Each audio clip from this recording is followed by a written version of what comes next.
Right on it. Hey, welcome to another episode of the Digenet Podcast. Hey guys, I'm Armand, It's your boy Raylo, man. What's up? You take them over here. and here we go. We're going to be talking about the rental situation of a friend of ours, and we're going to change the names to protect the innocent. Um, we'll call him. What should we call him? Let's call him John, just because John is just a generic name. John Smith. So our friend John Smith, um, in 2012, so moved from his downtown loft into a luxury community. Bought an SFR, a luxury community. Didn't sell that loft. He rents it out now. Okay, Okay. and so he rents. Good for him. Good for him. Yeah, good for him, right? Yeah. But he rents that loft. Now we live in California, and this is happening in California. That loft is in Los Angeles. Okay. Hmm. He charges $3,500 a month in rent for the loft. Okay. Okay. He has a mortgage payment of $2,600. Okay. So we're looking at $900 positive cash flow, right? Yeah. The insurance is part of the HOA, so there's no insurance factoring, but there is the HOA we haven't taken into account yet. HOA is $1,200. Hmm. So that brings him into the category of a $300 loss every month. Not to mention, what else haven't we factored? You already said insurance, HOA, HOA is and the part of the rent. insurance. So we factored in his mortgage payment. We factored in his HOA payment, Insurance plus HOA. which is part of it, right? So he's Yeah. negative 300 right now. What's missing? Uh-huh. What else is missing? Taxes. There we go. The T in PITI is taxes. Hmm. Okay, so principal and interest is $2,600. The I, which is the other I, which is insurance, is part of HOA instead. So that's part of it already. And the Hmm. taxes are looking like $900 a month.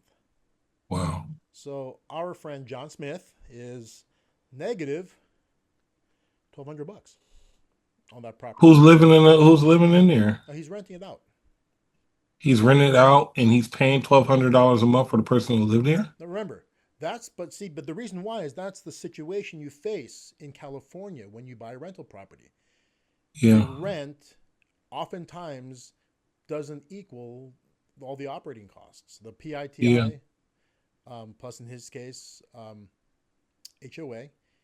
Oftentimes in California, that's why it's difficult to be a rental owner in California. A lot of times, if you didn't buy this property 15, 20 years ago, you're probably looking at negative cash flow every month to own that property, especially when you're looking at the only way you make money in California is at the very top of the market, super high end, okay, and at the very bottom of the market in Hmm. lesser communities, right? Well, you're talking about, when you're renting out in the 3,000 to 5,000, $6,000 range, the rents don't equal the mortgage payments usually. The reason why people buy properties in California to rent them out and lose money every month, which we're going to express as negative cash flow, is because when they go to sell it, that's where they make their profit, because the Right. properties here appreciate pretty well. Okay, except for certain kinds. So this is an industrial loft property. It's a nice one, but they don't gain appreciation as fast as other properties do. It depends on the city. Okay, so he's currently sitting on about $400,000 in equity on that property. Hmm. He's gained $200,000 in equity since he's owned it. He bought it for 6. It's worth about 8-ish now, Oh, wow. and he owes 4. So he has 400,000 in equity. But think about this: if he's been negative, say $1,200 a month for 13 years, because he moved out of it 13 years ago, Hmm. so he's been losing about 1,200 bucks a month for 13 years. Quentin and I calculated his loss is approximately right now standing at about 150 something thousand, $156,000 ish. Hmm. Okay, he's only gained $200,000 in equity. Right. So in essence, if he sells it right now, he's only really made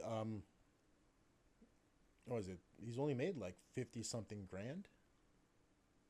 Which there's some people out there making 50 grand is really great, but considering that, if he'd done it differently. Okay, so what could he do? He has 400 grand in equity, right? And because, okay, so he bought it at 6, right? He's only going to technically profit 2 on it. Right. If he sells that right now, he's not going to be facing any capital gains tax.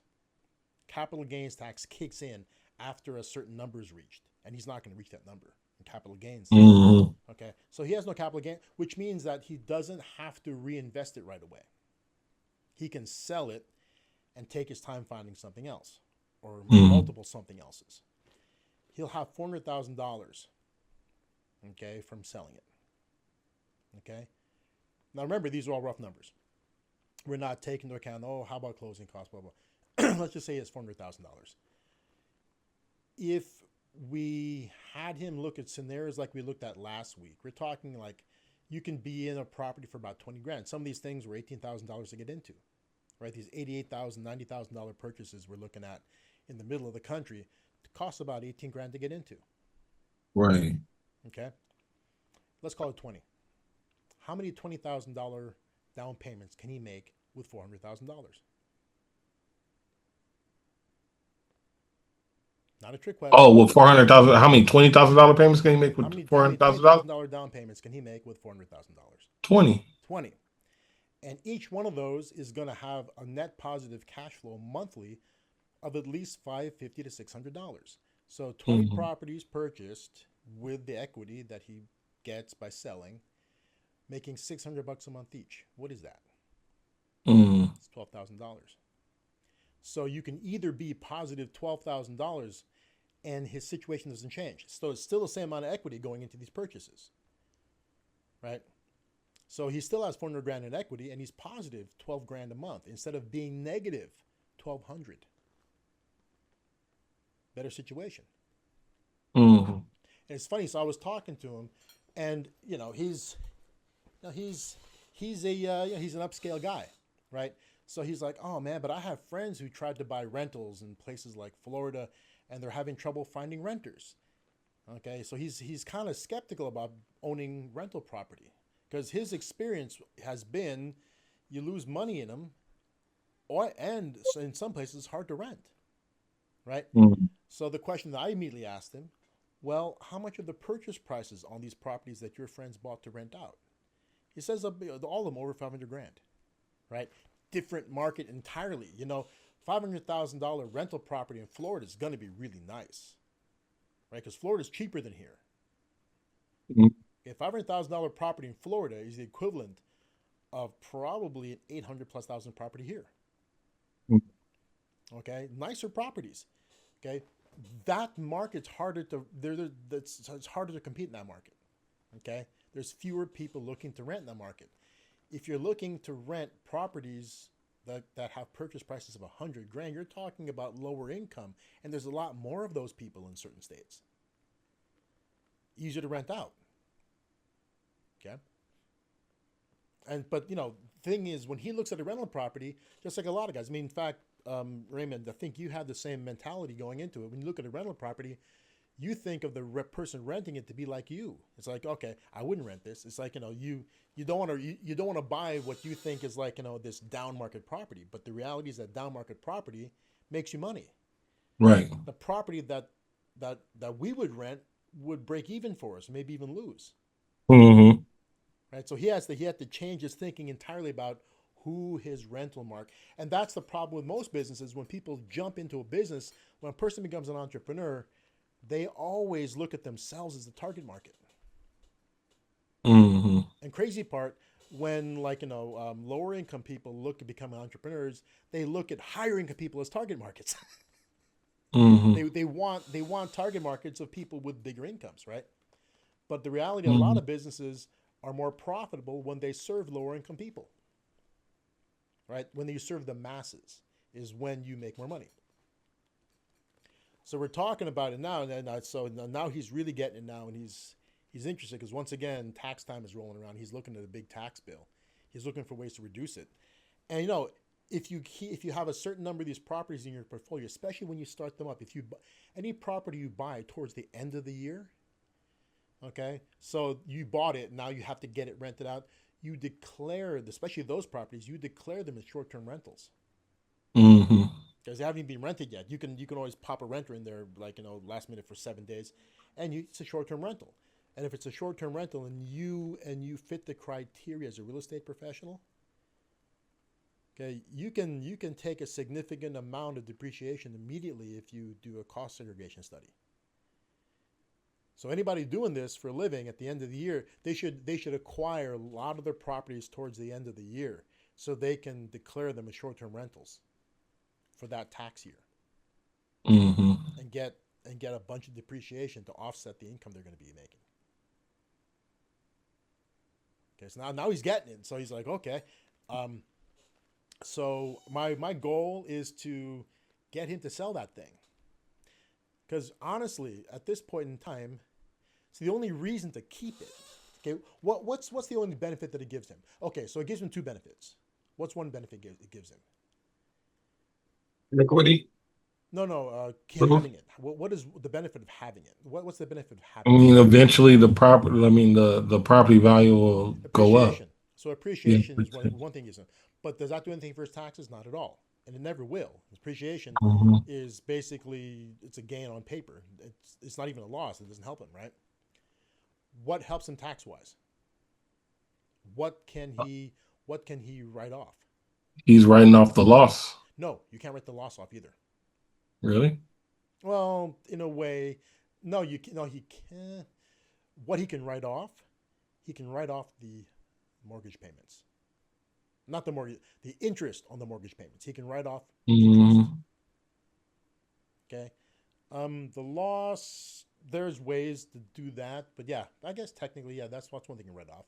But here's the thing: why write off hard losses when you could write off losses connected to a business that you set up and you're establishing, utilizing expenses that you were shifting into that category. I mean, it's a little bit convoluted how we talk about it, but we have to talk about it that way so that we don't get in trouble for what we're talking about.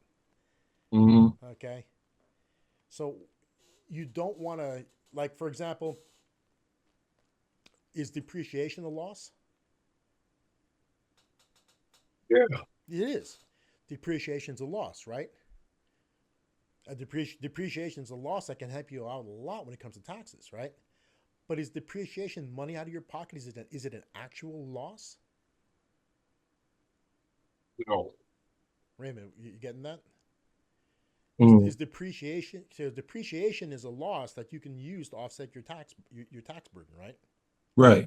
But is depreciation an actual loss? Is that money out of your pocket? No. No. It's basically the property has depreciation. Every property that exists. Okay, so let's say that you own a rental property, right? Is it going up in value?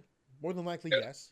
Okay, but when it comes to taxes, okay, every structure that is built has a lifespan. Okay, and they allow you, and basically, it it depreciates over that lifespan. Everything does, tax wise. Okay, and so it's funny. In reality, it's gaining in value, but for tax purposes, it's losing value. Mm. Okay, I bet, and okay, an easy way to look at it is a car, right? Or any form of equipment that you buy.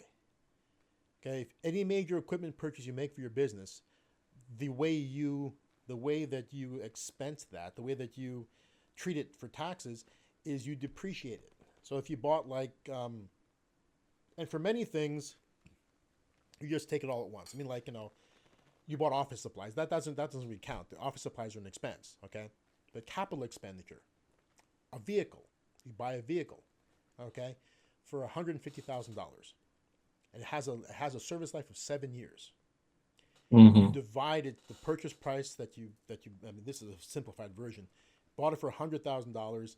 Divide 100,000 by 7 years. Every year it loses that amount of money until it's worth nothing. Right? At the end of 7 years, that vehicle's been depreciated to zero. Right? Does it still serve you? Does it still operate? More than Yes. likely, yes. But you depreciated it, right? That's the same thing goes with properties. Okay, purely a paper loss. Okay, now can some vehicles you buy suddenly, Joe Raymond, your camera just died? My camera died. No, okay, you switched over. So you're in OBS as well. Yeah, yeah, yeah. I Yeah, was okay, checking my there yes. we go. Now it's back. Okay, so somehow, like let's say that let's say a couple years, let's say in 2019, you bought a Ford F-150 Raptor.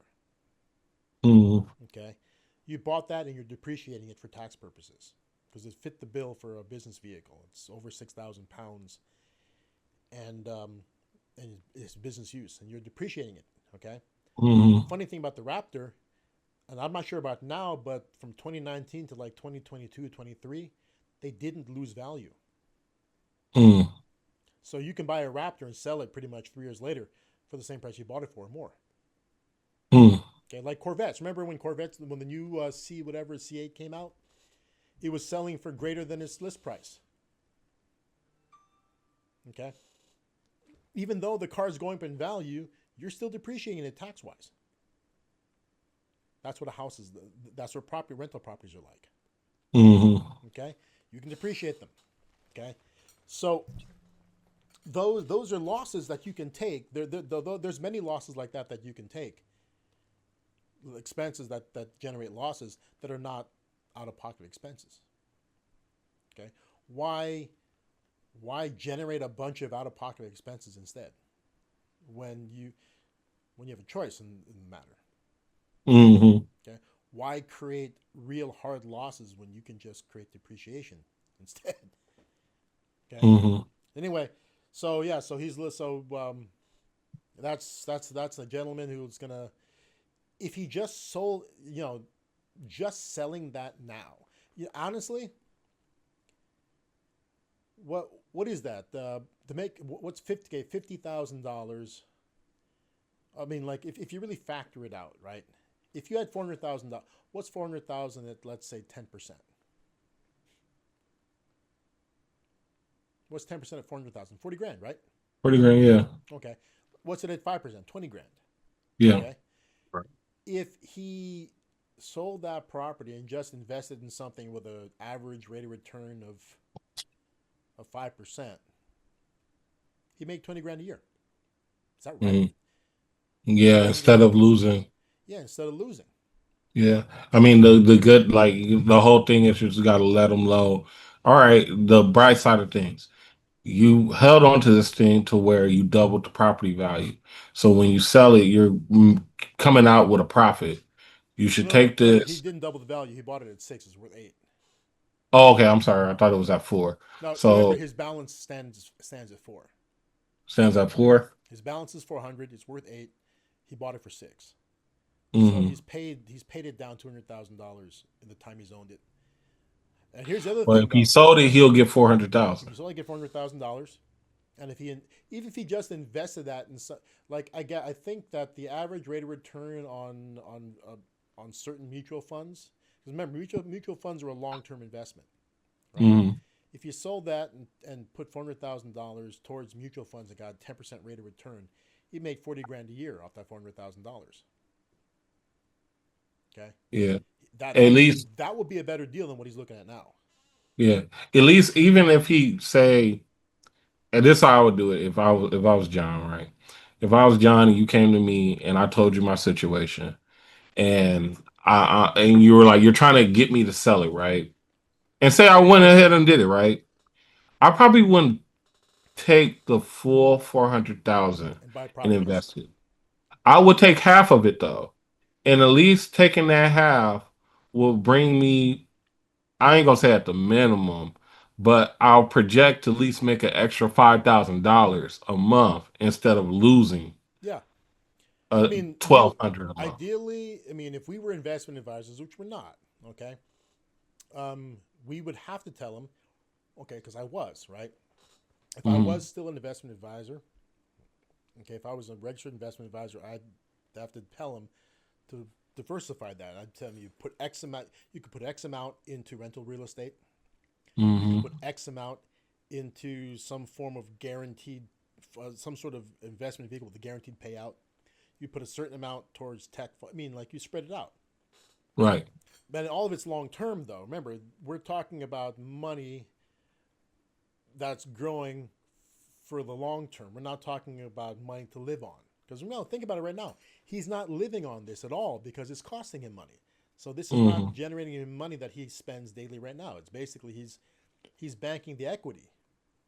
Is what he's really doing. The equity is what he's gaining, which Mm-hmm. he can't even touch until he taps into it with some sort of finance vehicle.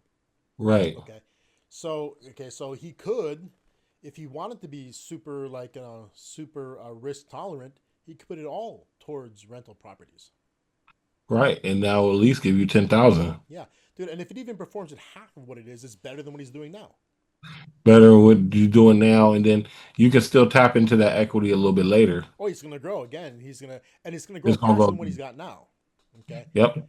or he could put half of it towards rental properties and put a certain amount of it towards mutual funds or something or some other form of Yeah, investment. something else. Yeah, that's what I'm saying. I would take half.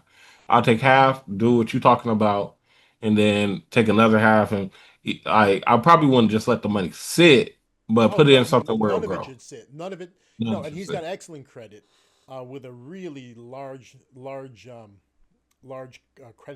credit limits. Right. See, Yeah. so in this, every registered investment advisor will tell you to have a certain amount set aside in an emergency fund. Right. Right. But the reality is, a massive amount of available credit could be your emergency fund. Well, well, in certain cases, like I learned in death, no, it ain't. Like once if you die, yeah, you can't use that credit no more. No, but that's not the kind of emergency. See, the emergency that we're talking about, you're alive to deal with it. Right. That's the emergency fund, right? Yeah, yeah, So, yeah, yeah. like The credit could the be an emergency emergency fund, fund. like a relative needs a treatment that costs a certain amount of money, right? That's an emergency Yeah. fund. You lose your income and have to live on your emergency fund. Yeah. I mean, because Credit can I even, even credit can step in and do both those things.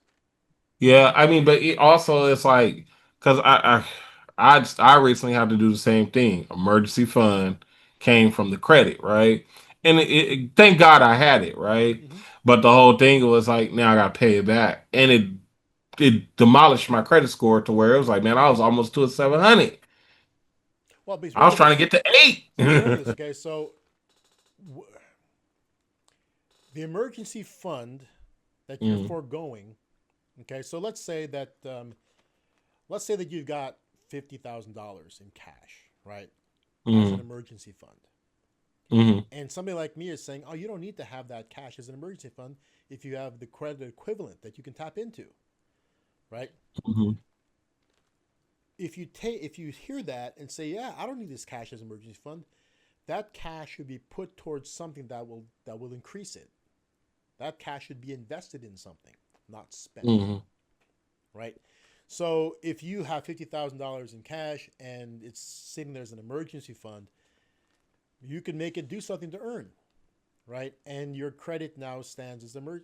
So essentially, you can retap into that. So let's say that you take the $50,000 that you have as an emergency fund and you decide, okay, I'm gonna I'm gonna invest in I'm gonna invest in the variety of properties, right? Where like let's say $18,000. So out of 50, if there's $18,000 down is what you're looking at least almost four.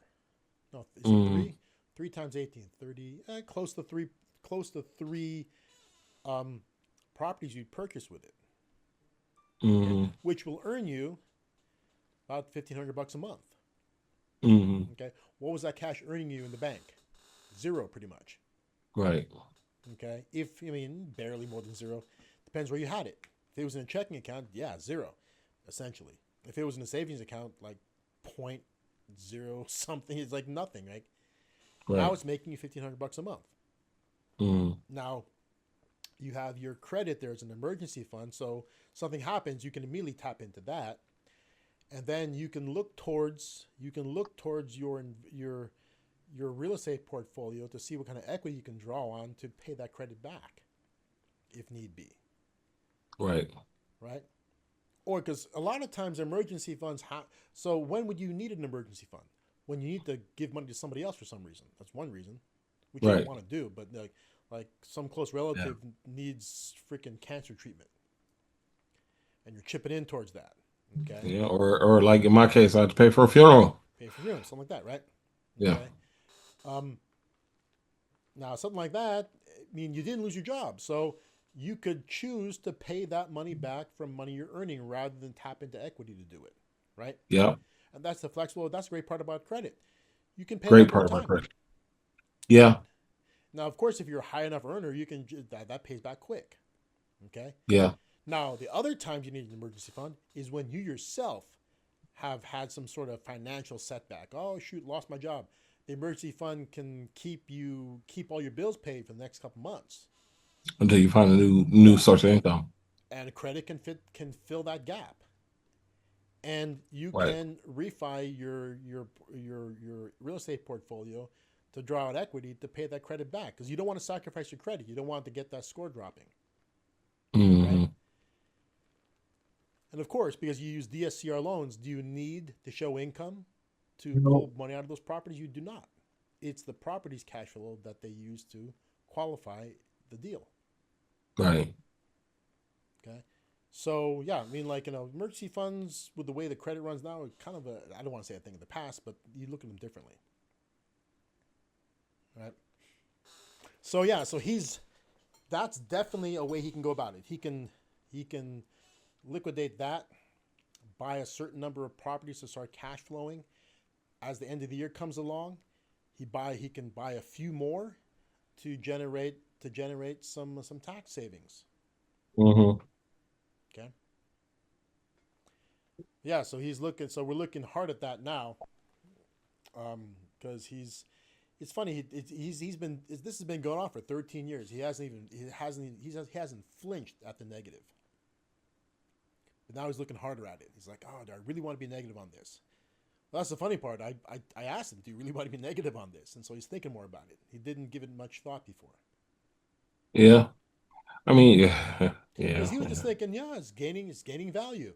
It's an investment in the long term. I'm investing in what I'll get when I sell it eventually, right? But when you really do the numbers, dude, he's already lost It a is hundred. He's already slow. lost 156 grand.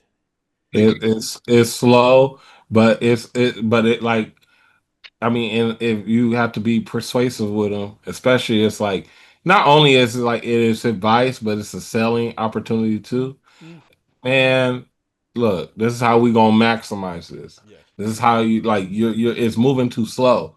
And And you never know, like let's property think taxes can go let's up. think about where's okay. So it started off not as an investment property. It started off Hmm. as his primary residence. He bought it for Right. $600,000 to live in it initially. Hmm. That's what he bought it for. Okay, and then their business would benefit from them moving into that nicer community.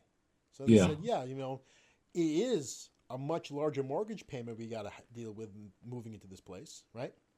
But it opens up more business opportunities and it'll be better for us. Okay, let's do it. So they Hmm. did that, and this is 13 years ago. Well, actually, the numbers were still the same. Um, so yeah, they figured, okay, we'll take a little bit of a loss, not that big of a deal. Um, and he thought that this thing was going to go up faster than it was going to go up, right? So he's he's paid down his so when he bought it for 6, right? The loan stands at 4.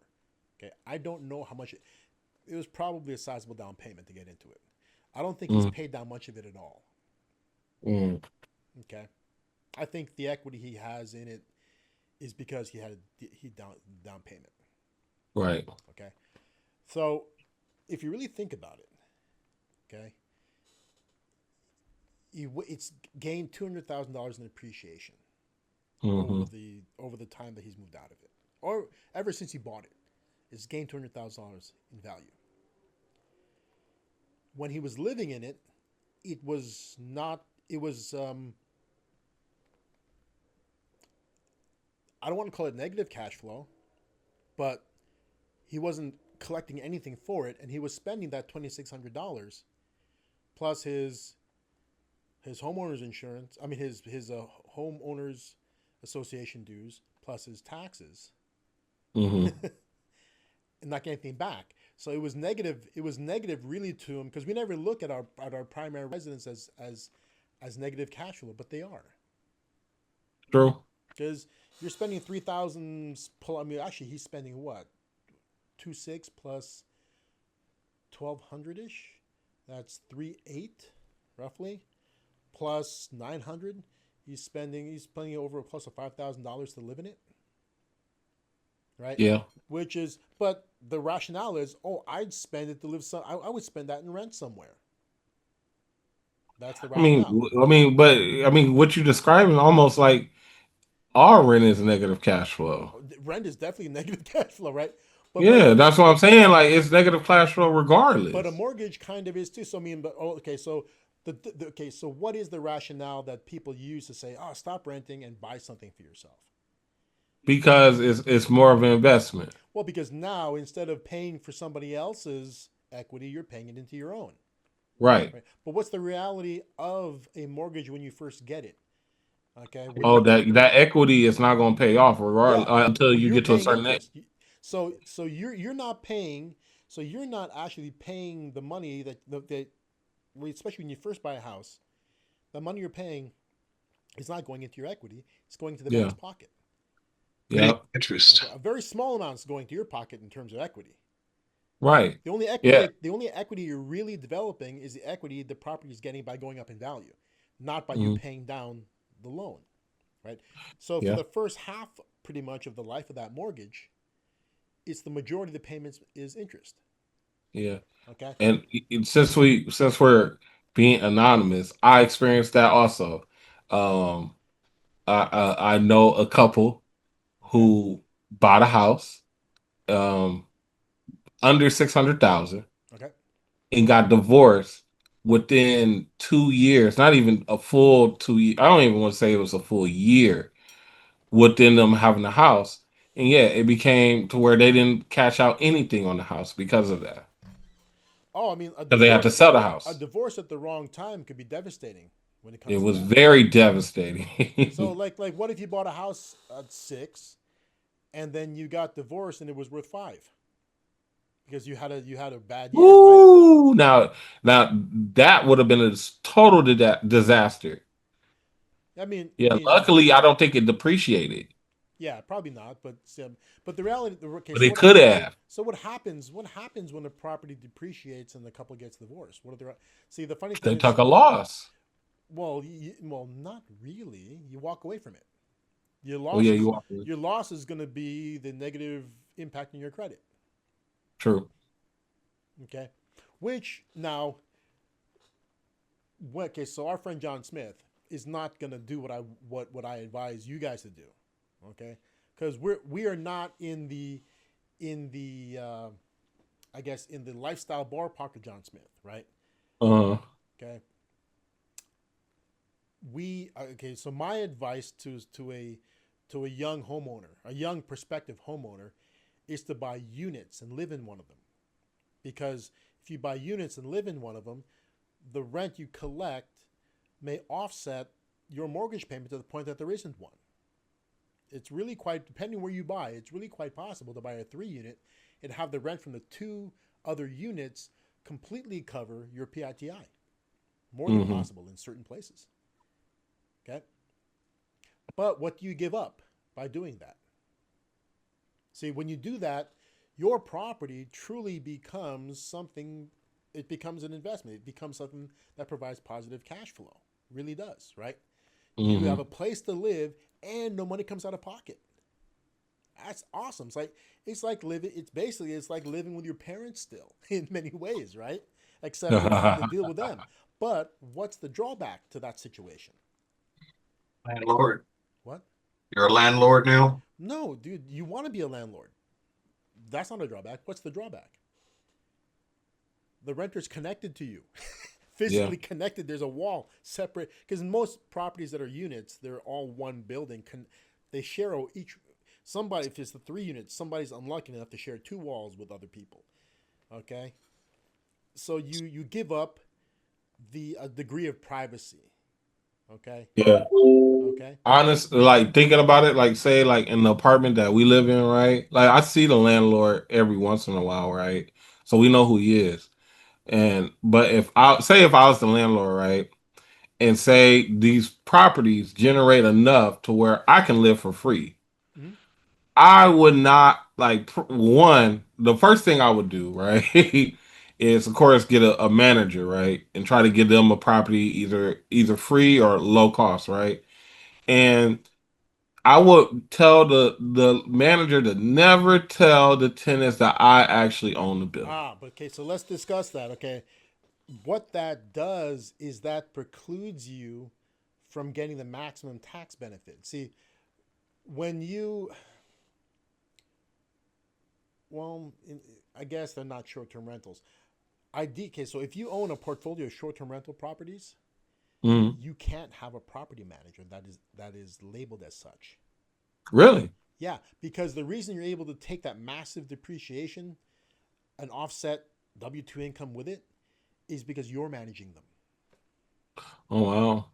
Okay, in order to be considered a real estate professional, the tasks that you handle are the tasks that Oh managers do. yeah. Yeah, that's right. I forgot Okay, about that. Yeah, in order to be a property manager, you have to have a real estate license. no, not necessarily. Not necessarily. To Um, collect rent, you have to.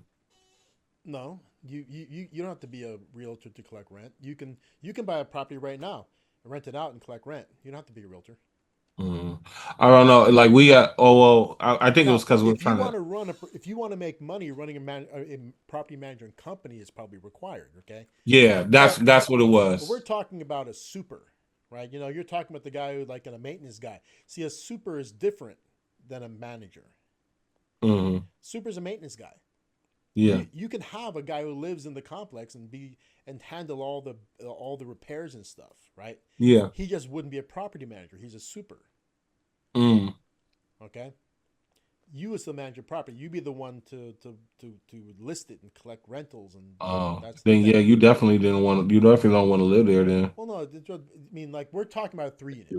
So when you're talking about we're not talking about an apartment building. We're talking about a 3 unit. Oh, okay. A 3 unit like a duplex or something or a Yeah, triplex. triplex, right?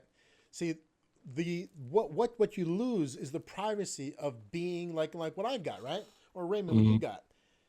You know, it's a whatever 7,000 square foot lot with a 2,500 square foot home sitting on it that doesn't share walls with anybody else. It's a completely private home. My backyard's my backyard. Only people I'll ever see my backyard is people who I've asked to be there. Right? Hmm. That's that is a single family residence. Okay. Hmm. You live in one of the units in a 3 unit property. Well, you got renters walking around the that's what you got. So you give up a Hmm. bit of privacy. Okay. But you're given so that's why, if you got a little bit more money, you buy a 3 unit that's because I've seen 3 unit properties where there's like a single separated unit in the other 2 units. So the two different buildings. I've seen that before. I've seen a 3 unit property where it's three standalone buildings on one lot. Depends what Hmm. you can find. Okay. And how important it is to you to have that privacy. Right. Right. So like when I had a condo before I bought the other house, I had a condo in Whittier and I had an end unit. Hmm. Right. I still shared a wall with a neighbor. Okay. But I didn't share another wall. But what I did have is I had neighbors constantly walking around because it was a very big condo complex, several Hmm. hundred units, Hmm. right? It was beautiful, all these running streams and everything, which cost a hell of a lot in HOA, right? But people would my end unit. So if some end units face the edge of the property, right? So you Hmm. don't have anybody walking by you, but the edge units are all going to face parking. So the place that I lived, imagine a square. There's a road running around the whole thing with parking all along it. Everybody had their own spots, right? So Hmm. some end units faced that. And so they would see cars, people walking cars all day long, right? My end Mm-hmm. unit faced the walk path to get into the interior of the place. So people Mm-hmm. were constantly walking by my unit. Okay, I didn't see them because I didn't have windows on that side. I only had windows front and back. But when I was in my back patio by the lagoon, I'd see people walking across the lagoon. From me was a swimming pool. So I'd Mm-hmm. see people all the time, right? Living in a triplex or a duplex or a fourplex is like living in a condo. That's what it's like Mm-hmm. in a way, with less volumes of people. Okay, Mm-hmm. so you give up some privacy to have your rent covered, to have your mortgage covered. So you're giving up some privacy to live cost free. Now, Mm-hmm. if you are a regular everyday person, that could be worth it. Okay, Yeah. but if you're a seven figure person, you might want to say, okay, my mentality is when I buy my next place, it's going to be units. I'm going to live in them. Okay. And I'm not going to buy a standalone again like this until I reach a point where I'm like, this is just throwaway money. Yeah. It's not hurting you. Yeah. Because if I buy a standalone again, I have a property that doesn't earn for me anymore. I'm Mm. paying for the To live. privacy. I'm paying Yeah. for that's what I'm paying for is the privacy. It's like in cars. It's like buying a car that gets you from A to B or buying a super high-end luxury car because you feel you deserve it now. It still gets you from A to B. It costs way more and it still loses all its value eventually. Yeah. You But just able to get you there in buying it style. because I can afford it. That's the reason why you bought it. I can just Right. throw this away. Right? It's the reason Mm-hmm. why you buy a Harley instead of a Kawasaki. It's the same damn thing. In fact, it's two wheels, same engine displacement. Okay, so, sometimes, right? They're the same damn thing, except one costs so much more than the other. Yeah. Okay, you're just buying it for the name and for the look and the feel. I mean, like they both get you from point A to point B. They're both fun to ride, Mm-hmm. right? But you just say, I want a Harley. I'm gonna pay for that, right? Or is the difference between buying an F8 Ferrari and a C8 Corvette? Yeah, They they both do the same things. mid-engine. They Yeah, both mid-engine.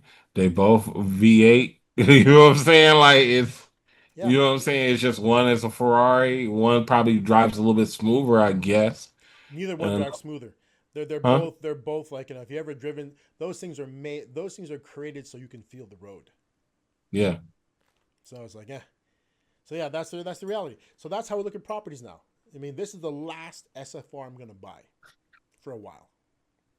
Okay, Hmm. when I get out of this thing, and this is gonna be after I do this refi, that money is gonna be invested in rentals, and then after a couple, it won't be that long before I sell this and get a 3 unit to live in. Hmm. If I'm gonna find the right one, I'm gonna look for an emerging community. So I want to buy somewhere where it's still a good deal, and where they get some good appreciation, Hmm. and I'll have my two renters completely cover my mortgage. So I'll be Hmm. living rent slash mortgage free. Okay, um, gonna have all the benefits of appreciation. Okay, and until I feel I'm at a point where okay, it's time to be private, and I may never Yeah. reach that. You know why? Because if you're at that point, right? Okay, so Hmm. there's kind of two ways to look at it. If you reach that point where you can just throw money away for for privacy or what for some perk you want, right? Hmm. Rather than privacy, I might just want to travel, right? Which a What I lot of could people what I like. could do now is I can buy like a 6, 7, 10 story property, like 4 to 7 units per floor, and just reserve the penthouse unit for me, Hmm. right? That I'm in maybe 3 months a year when I'm not bouncing around, Hmm. right? So now I'm still living in units, but it's a different story now. Now it's apartment units, and I've got this penthouse level apartment. that is pretty much vacant most of the year while I'm not in there. But I don't have to worry about it earning money because the rest of the building is. Right, right, So right. now I'm in some luxury high rise, and or conversely, I might move to Wrightwood if I want to Get you have a a big steady. old house. And it's No, not big. I mean, I'm looking like a cool, a good sized rustic, like mountain house. Be nice. So I'll have the privacy. So it's more than just privacy at that point in time. It is, it's the environment. So I bought. So it's not that's like a vacation or a retirement home for me. yeah. You want to be moving on up Yeah. to the east side So of the desert. we finally got our piece of the pie. Got your piece of the pie in Wrightwood. Yeah, I mean, so that's, I mean, that's you always want to look at that. See, and the cool thing of the Wrightwood thing. See, you could because it's a vacation community. You could rent it out, but I'm not going to. I'm gonna let it sit vacant. You I'm not just spending live any there with the money because vacationers. I It don't don't have matter. to. Right? Yeah. That's the thing. I don't have to make money at that point in time. Yeah, I see what you're saying. It's you're working towards the goal of living rent free. Yeah. So I mean, so Rent free is the way to be. you spend when you can afford it, right? So at this point in time, yeah, I'll sell this thing. I'll get a 3 unit down in LA somewhere. Well, LA proper, like no longer in the high desert. So it's not going to be Yeah. in LA because the prices are just not conducive. Uh, So I'm looking at maybe some sort of maybe somewhere in Long Beach, something like that. so the question I got right because I was turned on to this way of thinking with my friend who, of course, comes from a very affluent family. Mm-hmm. Like, he had a condo that was owned by his father. His father is a real estate, I'll just say a mogul. You know what I'm saying? But he's a overseas real estate mogul, Okay. right? So they got a house in California. It was a penthouse, three bedroom, um, you know what I'm saying, in Brentwood, Okay. right? Sold it. I think it went for like 1.1 million, probably a little bit more. Okay. His dad gave him a portion of The the money proceeds. that Okay. came from it, right?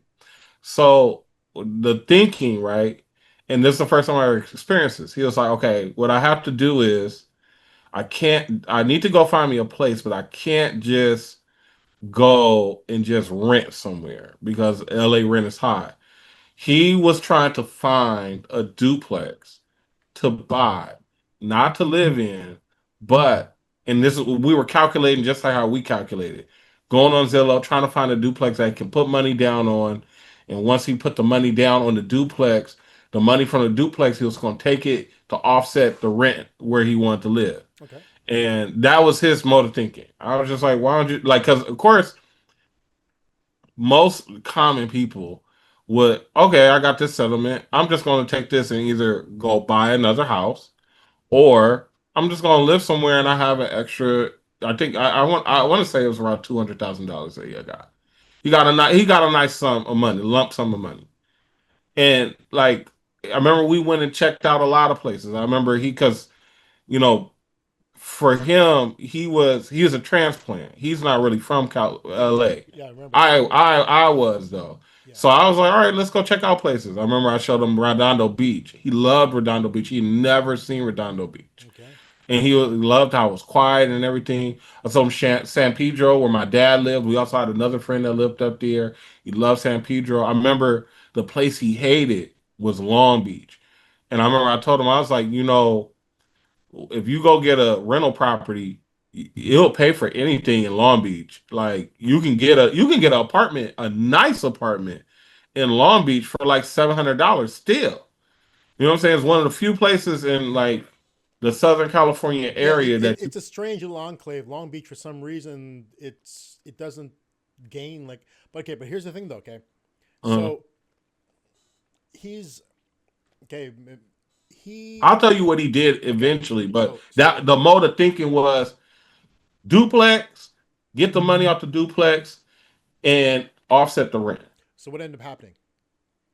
Or the event he moved to Bali. Okay, see, no, and why did that happen? So there's a question: did you find a duplex that would earn enough beyond the mortgage payment to pay for another place? No, No. it was only going to offset it. He would the most he would have got off a duplex as far as like the money that he would have made profit wise was $500.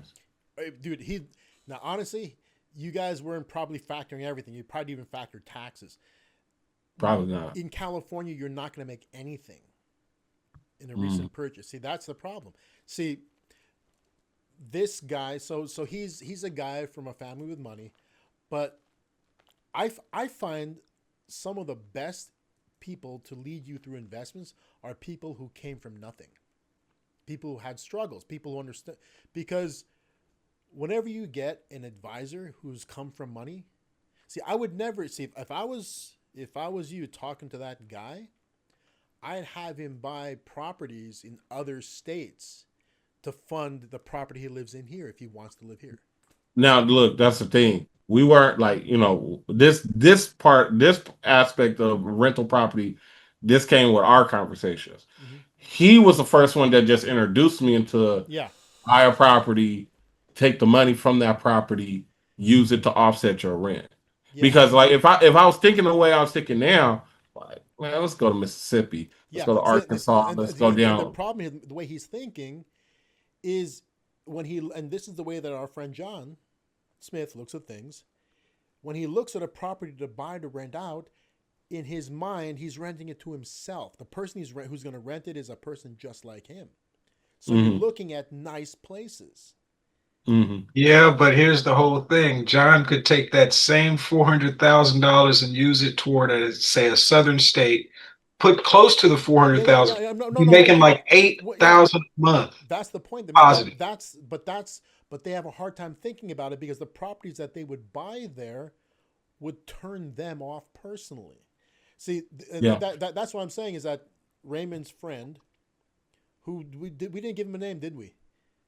we keeping everybody anonymous. Yeah, I mean, like, we're changing the names to protect the innocent. Yeah, yeah, yeah. Let's call him Sergey. Raymond's friend Sergey, My friend his Sergey, friend Sergey, he has the right idea.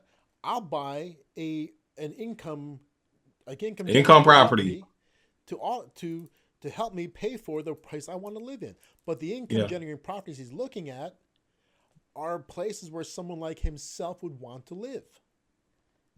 Now, Right? yes, yes, yes, yeah, yeah, Well, yes, it's in true. Yeah. Southern California. Let's just say it's in Southern It was in California, Southern California. Right, right? right, right. Because he thinks, see, the three of us, our problem is we're from here, and this is our normal, right? The reason why I don't look at it as my normal is because I've helped people from all over the country with their money, right? And I know what rents are. See, and also I've had other experiences with money, right? I mean, like I look at money as a tool, right? I look at properties you buy as a tool. The portfolio that you amass shouldn't be the portfolio a portfolio of properties that you like. I Mhm. personally, and I think Raymond, you and I were doing this. I mean, was it you? I was no, I was. Oh, it was uh, uh, Dr. Lung, right? Mhm. When I was looking at properties with him, so once again, change of names to protect the innocent. Mhm. I was doing the same Zoom with him. We were looking at properties, and he kept getting hung up on the pictures. So we were Oh looking yeah. at properties, and we had multiple screens open. He's like, "Oh, I like that one way better." Even though the DSCR on that one was like 1.3 and the other one was like 1.7, he was still gravitating towards the 1.3 DSCR because it was such a nicer property. The picture looked so much better. The one that was at $1.3 million No, looked no, no. better than what it DSCR was. 1.3. The debt service coverage ratio. Yeah. 1.3 is not a dollar number. It's a percentage. Remember DSCR? Oh, okay, okay, I'm tripping. Okay. The debt service coverage ratio on one property we're looking at was 1.3.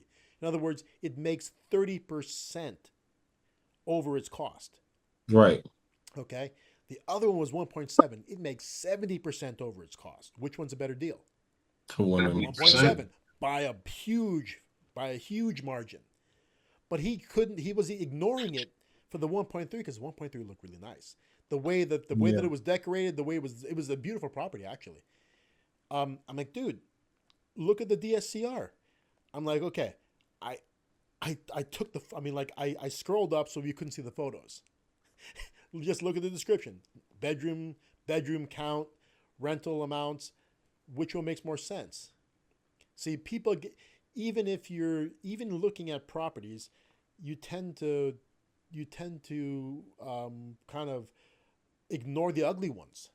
Right. It's like, I mean, like if I showed you a picture of the same property, like before and after landscaping, right, and a paint job, right, a property looks Hmm. so different. Okay, but they can still rent off the same amount of money, Right. right? So you can't look at these things with the emotional attachment of would I live there? No, you should never, because like John's friends are bought investment properties in Florida for 500. Why would you buy investment properties for 500 grand in Florida? You know it's a cheaper state than here, right? Yeah. Why would you buy $500,000 investment properties? And these are not units; these are single family homes, right? I mean, Why would you go to a what? state like Florida and buy high end properties as investments? Because you're not Boy, going to be able to rent them out for the. I mean, like yeah, it'll probably be profitable, but you're competing in a smaller pool. They're all having problems renting them because they can't find renters. Oh yeah.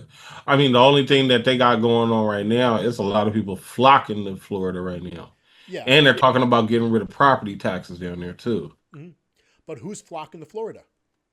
People escaping New York and all these blue states. Higher, really high income people.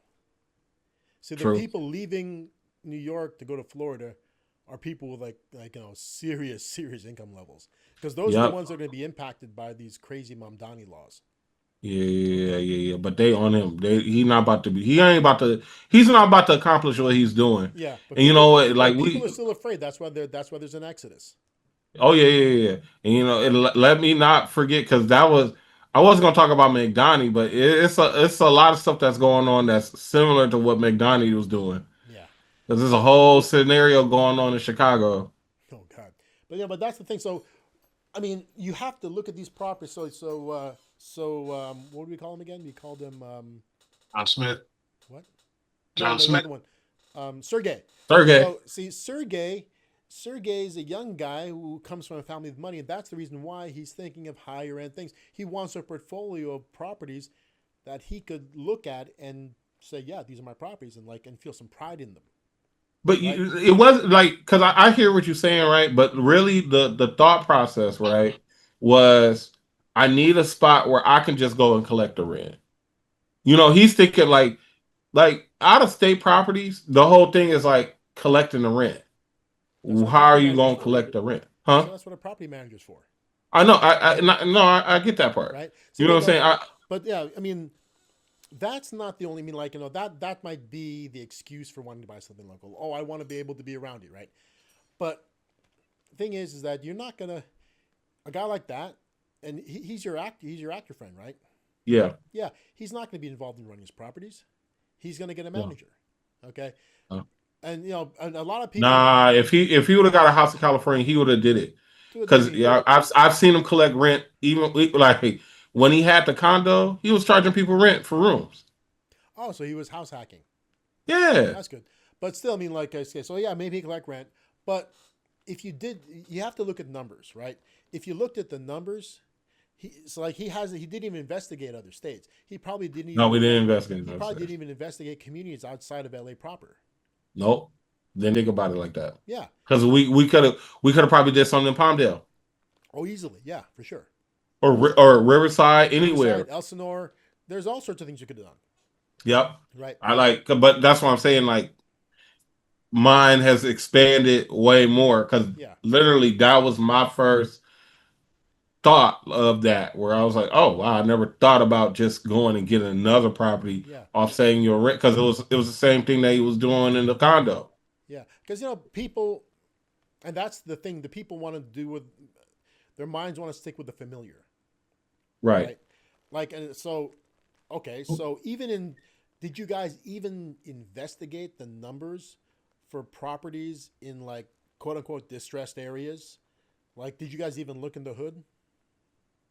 I don't think we did. We like it was more like Zillow. We were just looking at the prices and like pretty much he was looking at what he could like down payment really. See, so if you looked at, so I mean, like, you could have, if you looked at, so down payment, you know, let's say the down payment's gonna, if the down payment, okay, so let's say down payment's $40,000. Okay, you have 40 grand for down payment. Okay, obviously LA stuff is out of the question, right? No. But let's Yeah. say at 40 grand, right?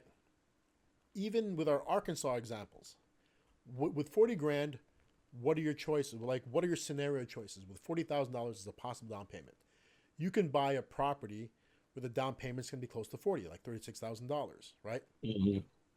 Or you could buy two $18,000 down payment properties. Yeah. I can't tell you right now which one's more profitable. I have to run the numbers, right? Right. But somebody who wants to buy a nicer prop, see, obviously, a down payment twice as large, I mean, a $36,000 or $40,000 down payment, that property is going to be way nicer than the two properties that make up the same down payment, right? Because those property purchase prices are like half each, right? So they're Right. way down market. You're talking a house that's the equivalent of two of these, right? So it's a much, much Hmm. better property in terms of, do I want to live in it, Hmm. right? That right there would make me think that the two cheaper ones are going to outperform it Hmm. without even looking at numbers. That's where my mind would jump to. Yeah. I can, because when you look, okay, so when like in LA right now, it's you rentals factor it close to at an average of $1,000 per bedroom. Hmm. Of course, there's communities where it's more expensive, but for the average, it's about 1,000 bedroom. The more bedrooms in the property, the cheaper it is per bedroom. Okay, so a one bedroom place is gonna wait. Quentin, yours is a one bedroom, right? Yep. What's your rent? Call it 1,700. See, one bedroom 1,700. Now, Woo. in your complex, are there two bedroom units? Yes. Are they $3,400? No, I No, don't think so. they're not. They're Probably less, like right? 25. Somewhere little 23, 24, something See, like that. so one bedroom is 1,700, but two bedrooms is only like $700 more. You see, Right.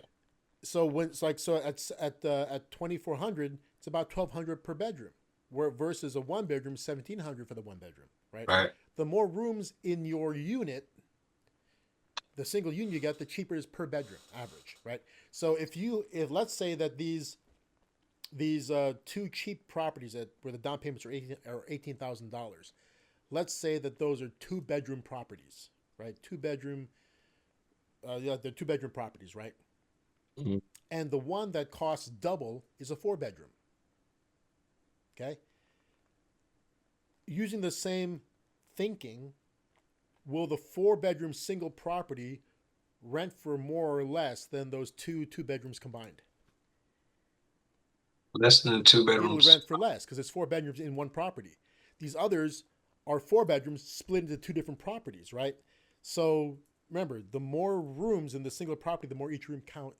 So overall, it's four bedrooms for both purchases, right? Buying two separate properties with two bedrooms, that's four, or one property with four, that's four. But the two smaller ones will rent for more each per bedroom. That's crazy. And the purchase price is the same, so the taxes are the same. Wait, guys, give me just one moment. Hold Okay. So number wise, money out's the same. Money in is higher on the two smaller units. Right. But of course, if you have an attitude towards looking at it going, oh, but that one looks so much nicer. That's such a nicer property. Right. Looking at it, the numbers. Yeah. But that's where a lot of people's heads go. John Smith's head went in that direction. Yeah, but I did the numbers on the 27 unit southern property and the numbers were like 380 down. So my mind leans toward that. Yeah. But remember, okay, 8,000 a month. remember what I'm saying. So when you are advised, this is what I'm trying to get to you. You have to step out of what you're thinking because remember, I'm Yeah, talking to John Smith as his advisor. I'm not technically his advisor. I'm helping him out. I'm guiding him as a friend, right? right. Towards making a decision, right? I need to understand what's holding him back, and I that's where understand. his. So that's why you have to be able to step in and see what's and explain it from that point of view. right? Um, and you know what you're saying is where we're trying to. That's what we're trying to get him to think, right? But our conversation right now is we're trying to talk about that mentality. So we're trying to explain that mentality. Okay, so that's what we're trying to understand. Um, we're not talking about the mentality we're trying to drive him towards, and we are talking about it, but we're trying to get whoever's listening to this to kind of identify if they think that way or not. Right? The reason why John Smith thinks that way is because he's looking at the properties that he may amass in his portfolio in the frame of would I live there? Right? And that's because he just hasn't thought about it another way. Okay? And that's going to be the mentality of a lot of people that we talk to. Right? The same mentality that people get when they create businesses and create products. They create products designed to be consumed by them. Right? But the objective is to find the market you ideally want to target and create a product designed for that market that they want to buy, right?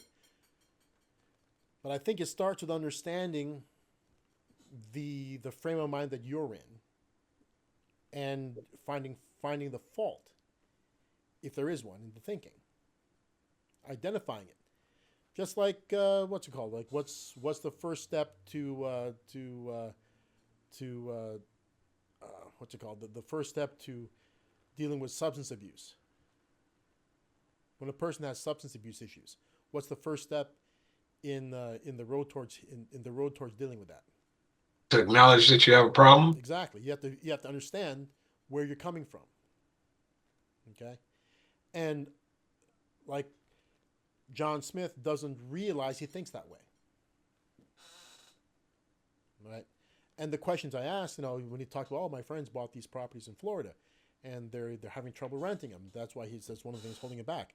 But so remember, in our sales discussions, people surround themselves with people like themselves. See, so I know what John Smith is like, right? So I can only guess what his friends are like, right? They're just like him. And so I asked, how much did they buy him for? Oh, all over 500. Yeah, they're just like him. They bought nice properties. They bought nice properties because they think the renters will be they are their own avatars. They are their own client avatars. So when they look at their client avatar is molded after themselves. Right? And that's why they bought those properties, and that's why they're underperforming. Change your mode of thinking. Identify an actual real client avatar. Hey, which are Section 8 people. Yep. I mean, our client avatars are lower income people who just need shelter. We don't want people who are going to say, "Oh man, I don't really like the color of these walls." Our client avatar is somebody who's going to say, I have X amount that I can afford to spend on rent, and I just want a property that gets me the most bang for my buck. Right? Oh shoot! Look at the square footage. They can deal with the odd color wall. They can deal with the yard that is Right? They don't care about that. They just care that is this property to qualify for Section 8. See, we want so why do you want Section 8 people? Guaranteed income. What's that? Guaranteed income monthly. Why is it guaranteed? It's funded by a government agency. Because the government pays you. Okay. Is the government ever late writing those checks? Nope, unless we have a shutdown. There you go. That's the only instance, right? And what happens after the shutdown? They catch up. Exactly. Yep, they catch up. Immediately. Okay. Obviously, if I'm trying to get somebody to do this, they're not going to have a cash flow problem. I don't want somebody doing this with their last dollar. You know what I mean? You have to be able to have some sort of cash flow yourself. That's going to be able to cover you when things go wrong. Right? So if you buy a property to rent out and it takes you 2 months to get a renter in there, well, you shouldn't default on your mortgage in those 2 months, you should be able to have the cushion to cover Oh, costs, right? yeah. So yeah. Um, so Section 8 renters, they qualified for a government pro. They had to apply and qualify for a government program, get selected for it. Okay, that gives them essentially, for the most part, free rent. They're covered. The rent's almost 100% covered every time in these states. When you get yourself into a program like that, do you want to lose your eligibility? No. You're going to protect your eligibility. Are you going to mess with the property? Are you going to have the landlord contact Section 8 and say, this dude just freaking put a bunch of holes in the wall? No. Okay?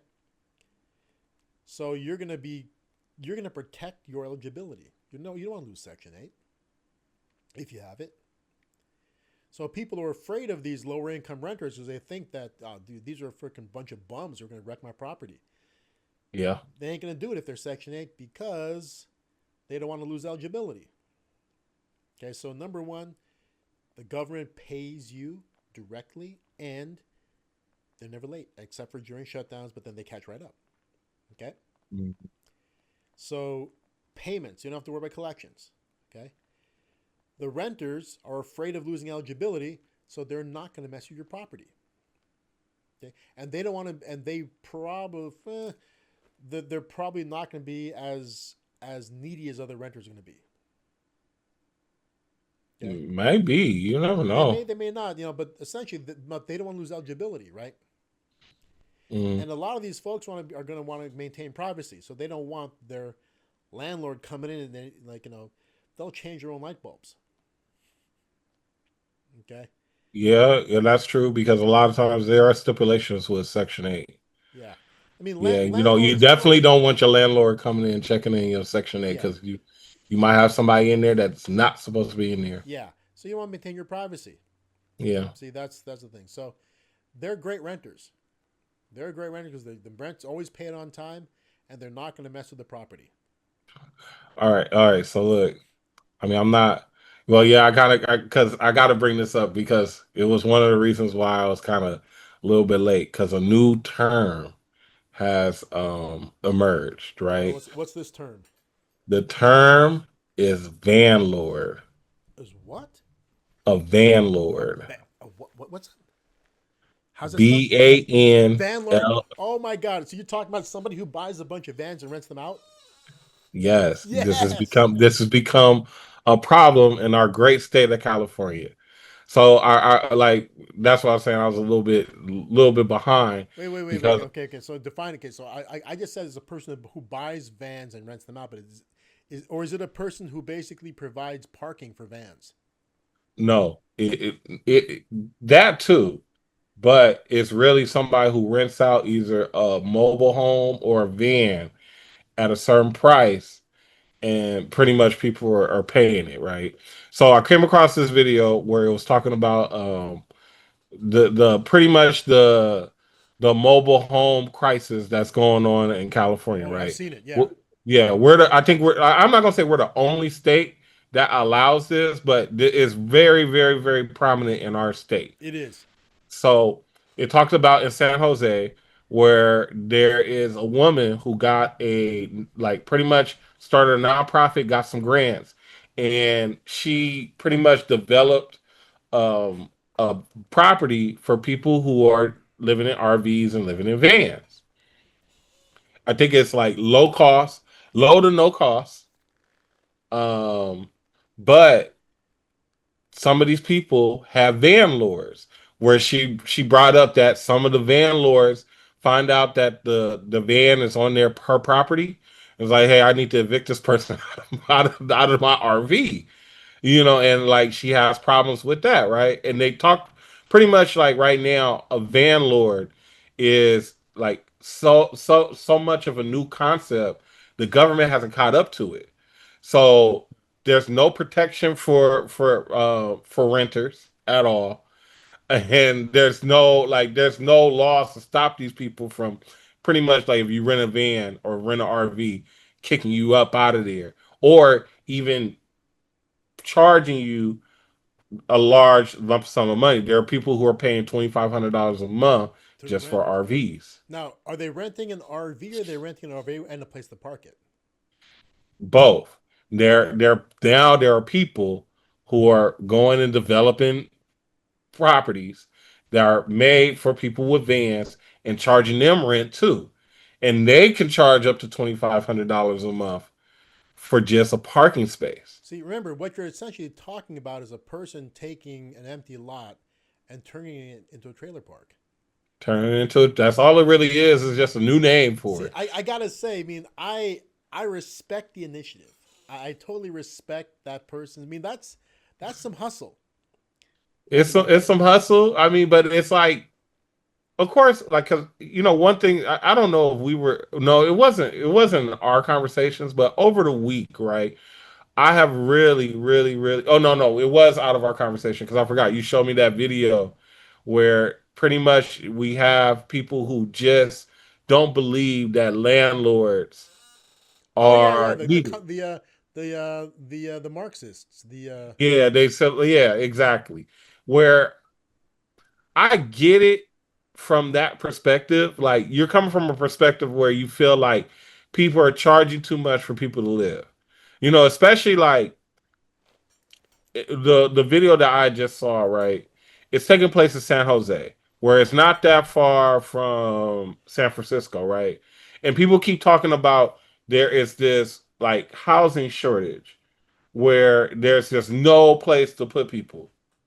Where I kind of beg to differ. no, There's dude, places to put people. dude. San Francisco is not. San Francisco is a ghost town. San Francisco has many vacancies.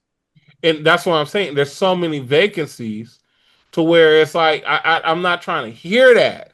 Like it's such a lie. Like it's not like there's Okay, tons of vacancies. okay. So here's the It's just thing. people are not going to get the price that they want. That's it. See, there's the thing. See, what there's there's not a housing shortage. There's a housing shortage in certain income segments, right? And Yeah. the reason why is because I mean, and that's the funny part. People with those lower incomes shouldn't even be trying to live in San Jose. That's the crazy part. Because if you live in San Jose and the job that you got can't, if you can't find a job that can pay the rent in the place you want to live, Mm. you can't live there. That's just the Yeah, you gotta live reality, somewhere else. right? If you should, that's why people who work in San Jose in lower paying jobs need to live far enough away that they can afford to live there, right? But Mm. what you got is you got a bunch of people in San Jose who want to live in San Jose with lower paying jobs, and they're trying to make, oh, I'll live in a van, right? That's Yeah. right. Yeah, that's a cool concept, the van lord. I mean, like, okay, so really, what van lording is you own a rental company. So you own a Just a rental rental company, company. like a rental company that specializes in long term vehicle rentals. Yep. But basically it's like leasing. So you own a leasing company is what you have. Yep. That's a van lord. It's a leasing company essentially. But it's Hmm. not structured as one. It's No. like a makeshift leasing company with probably no license at all and no. It probably doesn't even exist as an entity.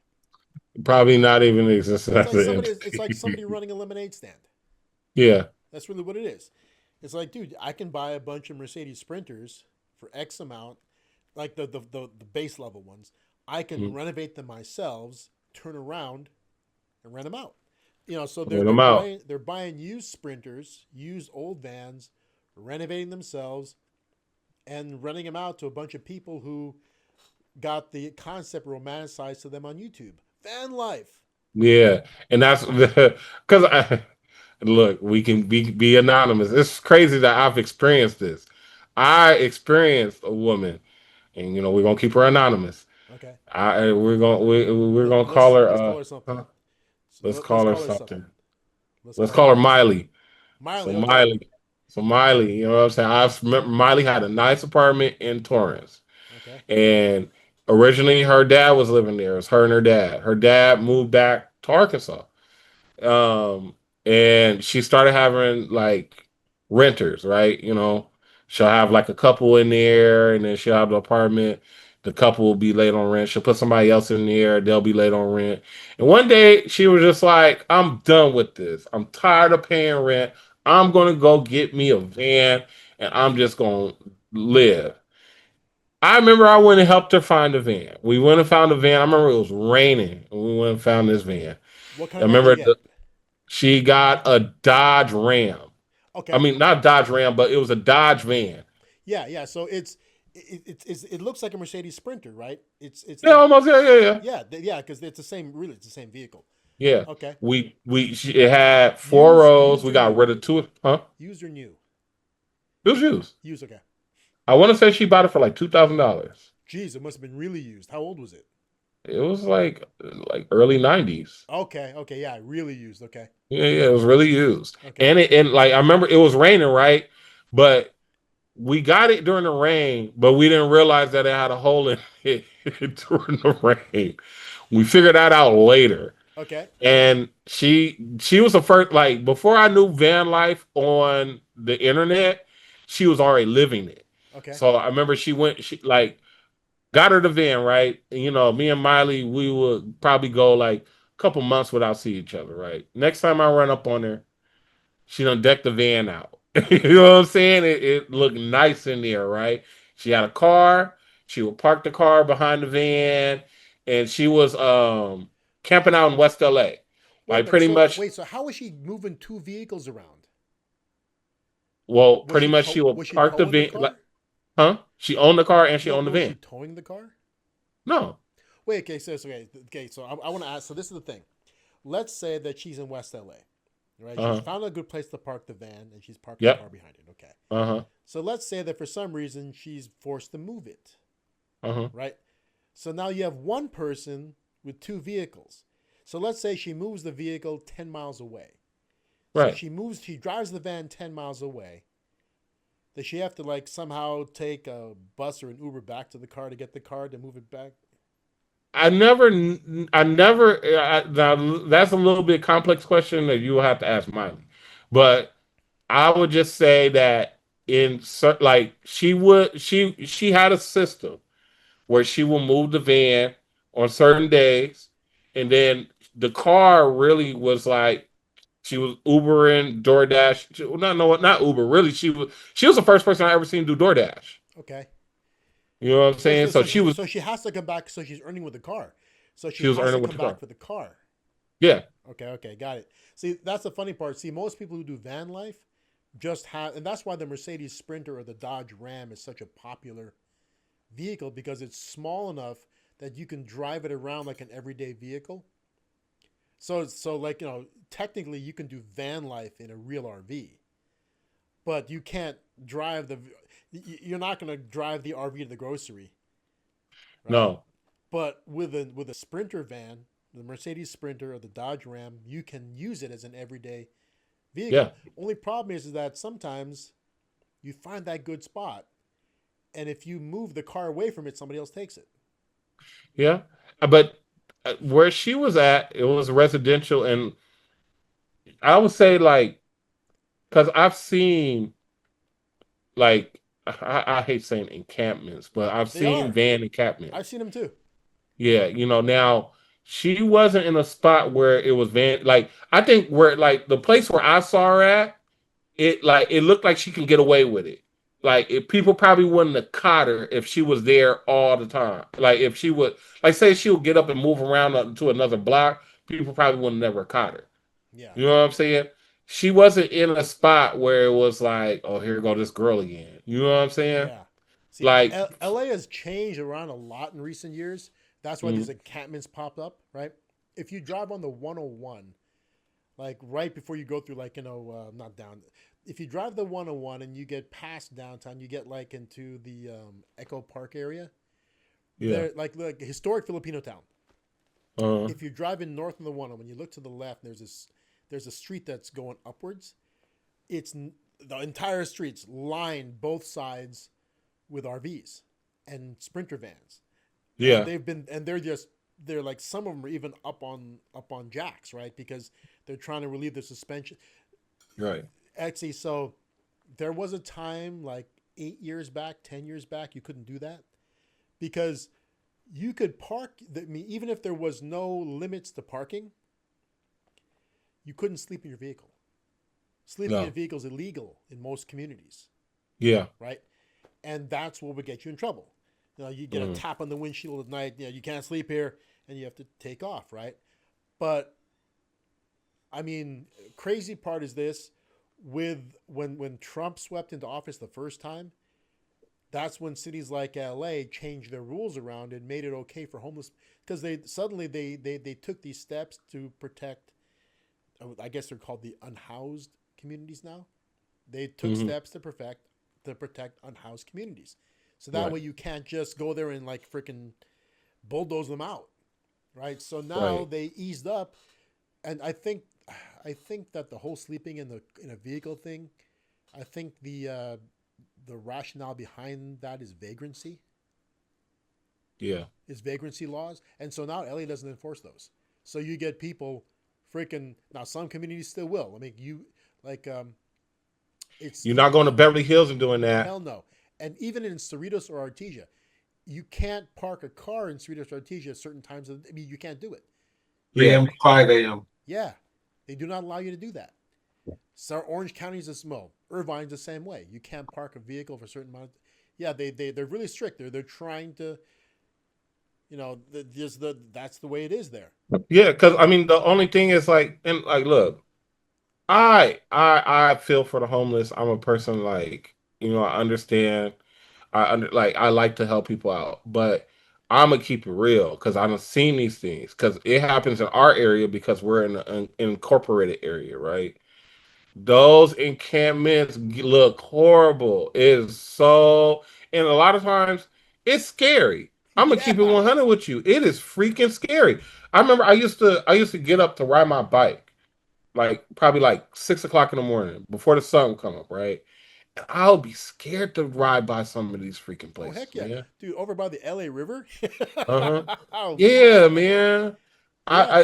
And then like not only is it scary, it's dangerous because these people are hoarders. There's stuff everywhere, and it's not like Why it's are they? easy. Why are they collecting umbrella parts? Oh, I kind of see the why. I mean, like, Uh, but no, it'll be something like, why do you have this old kids RC car? It ain't no kids around here. I know. And look, think about it for me riding a bike, right? One, their stuff is all in the bike lane. Or if there isn't a bike lane, right? The RVs are so big to where, like, say if I wanted to get in the lane, like right next to the car, but Yeah, I'm still on the they're street, encroaching on it. yeah, I can't do that. I'll be in the flow of traffic. But if I try to ride on the sidewalk, it's just it's an impossible obstacle. It's insane, right? Yeah, and then the whole thing is like, man, I don't want to catch none of these dudes coming out of the freaking RV at all. You know what I'm saying? I don't like you like the people that come out these RVs. I can't do it. I'm sorry. You know what I'm saying? It And is then a true. lot of times, Yeah, and and LA has I don't know. LA has embraced that, and see, it's funny. Van life in the early so like YouTube van life is not that. YouTube van life is a bunch of like it's for the most part it's a bunch of hipsters who are like they're digital nomads yeah, traveling around in the van. The van doesn't just sit in one place. They travel around. They're doing digital work, right. and you see people like we're like in Death Valley today, and then the next time you see them, they're like in Yellowstone or next. I mean, sometimes they're in cities, but they move around, right? That's romanticized van life. But what is van life? Van life is homelessness. It's homelessness. Like Miley's dad, I don't know how long when she told him, but he came down and got her and took her back to Arkansas. I did not see Miley for like over a year after that. so I so felt I felt bad at one point in time. I was like, I shouldn't have let her do that. I shouldn't even it's because I'm dangerous. I mean, I, like I the felt like truck, I was aiding and abetting the process. dude. They're. I mean, but if you really think about it, it is kind of romantic. I mean, think about this. So I was just okay. We'll actually use a real name this time because this isn't anything bad. So our friend Ira, Chef Uh Ira, right? Him and I were talking about doing a motorcycle adventure. Uh, because it's funny. Him and I share that passion. I'm the kind of guy who will ride his motorcycle and just camp out next to it. Like, if I'm feeling tired, right? I'm riding along. It's late at night. It's on some country stretch. I'll pull pitch a over. tent and just ride. I'll It pull would over the just side, and I got this tent that I actually attaches. It's essentially it's a lean-to, but it's so mm, I stake it down. It's attached to the bike. I can it provides me with shelter, right? yeah. Um, and then I'll do a campfire or whatever. It's kind of like being a cowboy again. Like cowboys hopping on their horses and riding across. They feel like wherever when the horse gets tired, it's time to sleep. They find a good spot that they can defend against wild animals and Hmm. other unruly things out there, and just camp. Right. So we were talking Right. about doing that because it's a fun time. Like ride up to Seattle and fish and camp along the way as if we were like modern day cowboys again. Uh, Right. So it's kind of a van. Like I can see doing that with a van too, in a way. It's just, mm, but that's the romanticized version. What the version we're talking about is they're forced to live in these things, and it ain't a pair of friends traveling cross country having an adventure. It's like a family of 8 living in a 1977 Winnebago, yeah. right? Yeah. That's what I'm talking about. You don't want to open the door because you're gonna see something you don't like. Yeah, You're gonna see something that's not supposed to be happening. I remember my mom said she ran into something that was like some lady had she said 14 kids, even though that just sounded outlandish. And she was like, "Why are these kids ain't in school? Like, you know what I'm saying? Like, what's really going on?" And it's just, it is what it is. dude, if they've been in that van long enough, those kids don't have birth certificates. Like they're Probably, you know what I'm saying? they are They natural straight born. They're kids. the natural born undocumented. Yeah, like they This straight is kids. this is our version of what's it called what's what's that area in the on the East Coast in the mountains. Um, JD Vance is from that area. That's called the okay. So these are the communities living what's the mountain? This is Appalachian our Mountain? version of Appalachia. Oh yeah, yeah, I see what you're Because saying. Appalachia, there's a bunch of people who have no documentation. They're Yeah, they not just live here. they're not illegals in some ways they technically if you're in this country and you got no documentation whatsoever, yeah, I guess you'd be illegal, but there's no place to send you because you were born here. Like you're third generation undocumented. Yeah, That there's people in Appalachia who are second or third generation undocumented because they yeah, don't Billy trust Bob and Ruby Ray. yeah You know what I'm saying? Like they they don't live trust in. government. They to them the best scenario is you don't even know they exist, right? They don't pay any taxes whatsoever. I mean, like these are the people who retreated out into Appalachia back when the U.S. started taxing people. Remember that, like if you were a revenue agent, you can go missing there. You go up there trying to, yeah, they're gunning for you. It's like revenuer, right? These are the moonshine folks, Yeah, right? They got stills, they're running shine. Yeah, they're like 3 generations undocumented. Like and you know what? I agree with the way that you want to live, like the yo. last time a family member of theirs was documented by America was when they fought in the Civil War, right? They lost and they crept up into the hills, right? Yo. And now we don't Look, even like there's we have no y'all ain't never went to school. Y'all ain't never y'all ain't never got a they're credit our card. natural born illegals. Yep. And you know what? They living off the land. I respect it. Dude, And you know what? but these Winnebago folks we're talking about, some of them could be generations. I mean, they're our gypsies. You know what? They are our In Los gypsies. Angeles, there may be a group of people that are totally undocumented Yeah, that have lived life like that. they've been I here. can agree They're with that. Americans. I mean, they've been Yeah, here they're many years. Americans. Oh no, they Yeah, they're definitely Americans, Americans. but they're not. They're off the grid. Yeah, they solely off the grid. Never went to school. Never went to a hospital. Mm-hmm. Never like shoot, they wasn't even born in a hospital. It was probably born in a van. When I was in college, I saw a couple of people. Now that I think in this frame, I saw a couple like that because okay, I went to Santa Cruz, right?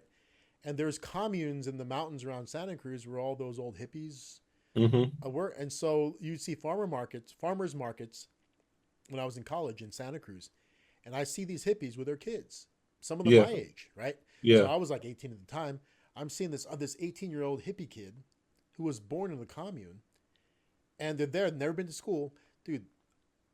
The bottoms of their feet look like Birkenstocks, but they're barefoot, thick ass, like grainy, Black. calloused feet, right?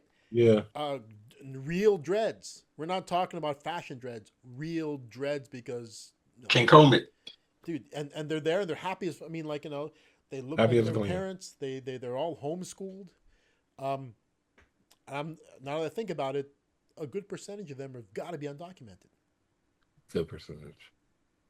Yeah, these are our natural born undocumented, and who knows? Some of these gypsy folks might be like that. I'm calling them gypsies, but they're not because there are real gypsies here.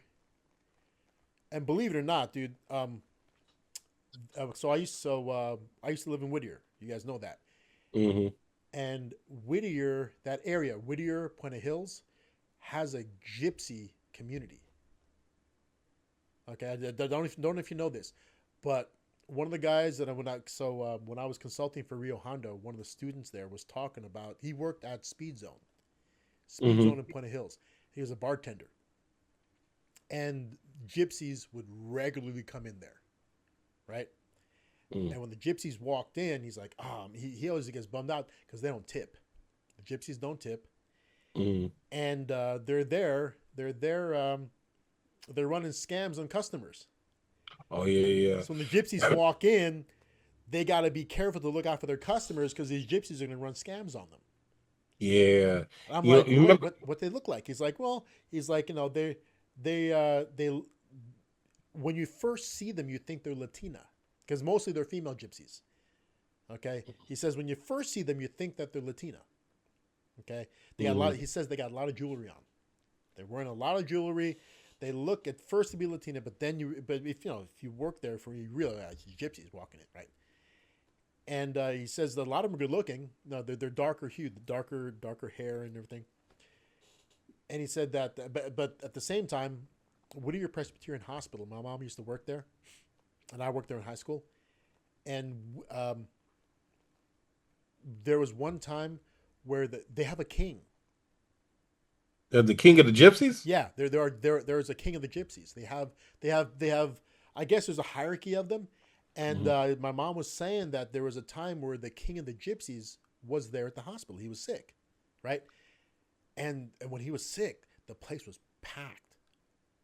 The gypsies just kept coming in to. I mean, like it's like they're Check on on the king. watch.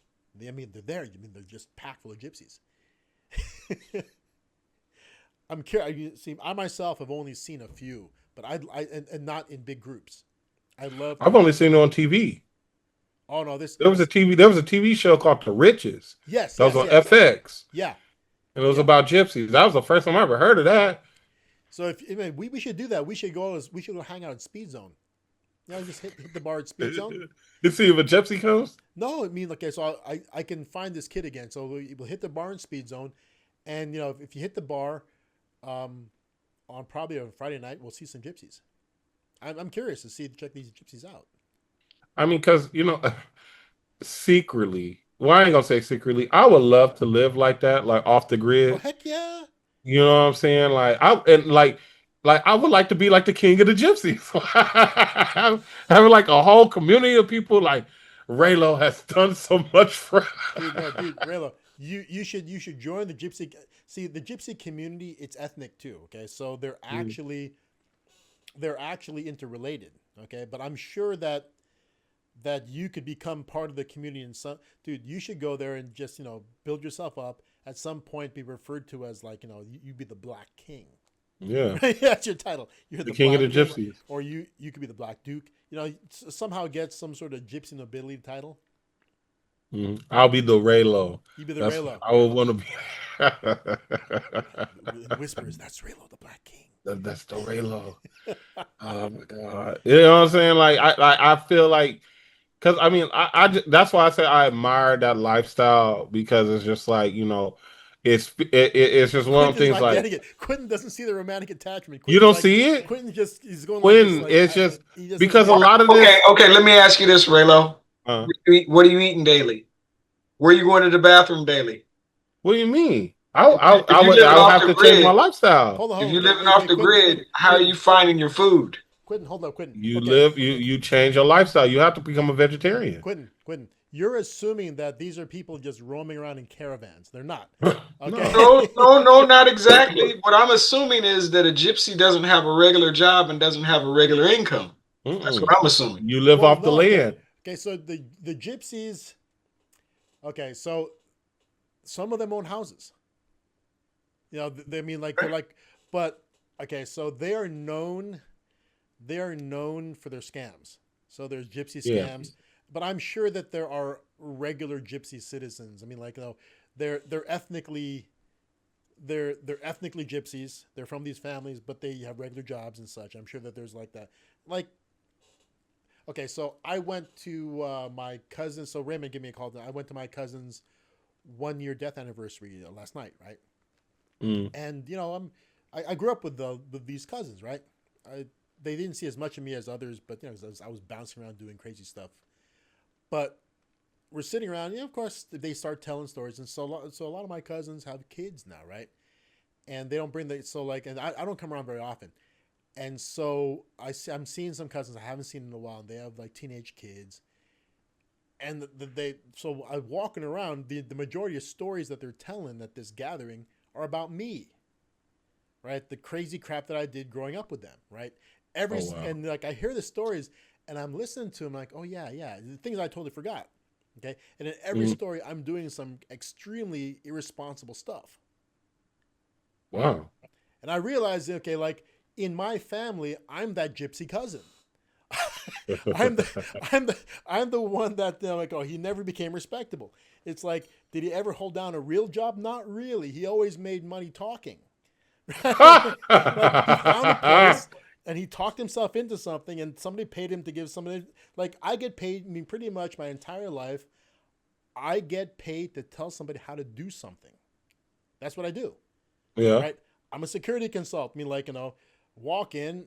I walk into the Philippines and I take over somebody's security team and retrain these guys to keep somebody alive because of a contact I made in the bar, right? Yeah. Suddenly I'm like a high end security. I mean, like, you know, that's I flip from thing to thing. I teach somebody how to, you know, build a real estate portfolio. I mean, like that's what I do, right? I never like some other cousins are accountants, lawyers, right? I mean, like they have real jobs. They like raise their kids respectively, like. But that's and I realize I'm still that person. So essentially, I'm the gypsy of my family. I mean, and but the thing about it is, like you can take a sense of pride in it. You know, because look, the stuff that y'all had to do, I didn't have to do that shit at I know, man. all. That's my thing. I never had to grow up. I mean, like, I never had to become respectable because I never chose to have the responsibility of a traditional family, right? I mean, that okay, so actually, Raymond, when you first told me that you were gonna have a kid, right? I thought, oh Mm. man, I'm losing Raymond, right? Oh yeah, Because what my experience in people that I've mentored in the past, especially the younger ones, once they have a family, they're that becomes a shift in focus, and suddenly they can't live the business guy lifestyle, right? you know what? But the only thing though, what I'll say that happened with me with a kid, because I felt like I was gonna lose myself. I thought I like really, I would have thought I would have went back to school and found a job. You know what I'm saying? The fact that I kind of stood on my guns and I've gotten better at like, cause I even have to think about it. Like, you know, I've gotten to a point, right, where back in the day, I'm actually living how I want to live back in the day. My only goal back in the day was to find ways to make money off of me. Mm-hmm. You know what I'm saying? Like, if chips get down, I can go and do this and I can make money. And I got it. You know what I'm saying? Like, even right now, it's like, I was just telling, like, I was trying to explain this to my dad the other day. Okay. And, like, of course, it went over his head. And I was like, Dad, it's the cash flow quadrant. You gotta stop just being the person who owns the You're trying to job. explain the cash flow I'm quadrant, trying yeah, I'm trying to explain it because I was like, look, Dad, I'm going from having a job to to owning a owning job. my job. Yeah. Right. I was like, right now you own your job. You need to go from owning your job to managing it. It's like, Yes. I don't want to manage nothing. See, that's always been, see, there's a problem with freedom, like the kind of uh, freedom that I've experienced most of my life, right? The yeah. problem with it is this, okay? I mean, I always talk about the cash flow quadrant, right? Uh, I've never moved in to owning a system, owning a business. Like, I mean, I the reason why you got to progress past owning a job is you got to be able to have something that functions without, see, if you have a business that entirely relies on your expertise, you're never going to be able to scale that up, yeah. right? That was why the conversation was happening because my dad was process serving, right? Mm-hmm.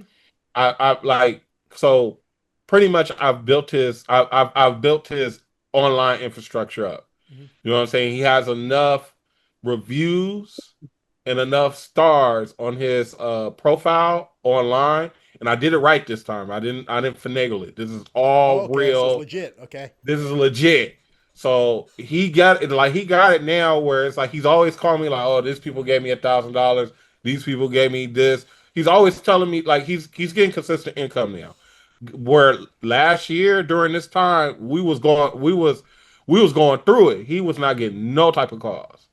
You know what I'm saying? To where it's like yesterday, like he called, he was like, man, I got $1,700 for just taking these envelopes. Or even now, like, because what's crazy is that he almost functions like a lawyer without a law degree. Hmm. People come and like of course he knows what to do where it's like I'm not your lawyer. I'm not giving you legal advice. But in certain situations, he'll tell people like what they got to do. Like for instance, like okay, like my I had a coworker, right?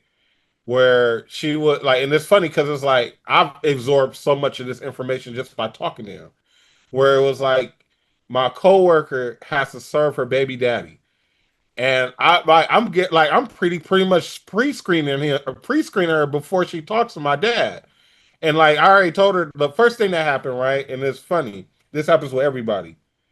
People come to my dad, they'll call, be like, all right, how much does it cost? And he does not have a low price. He charges more. He charges he charges for quality. Okay.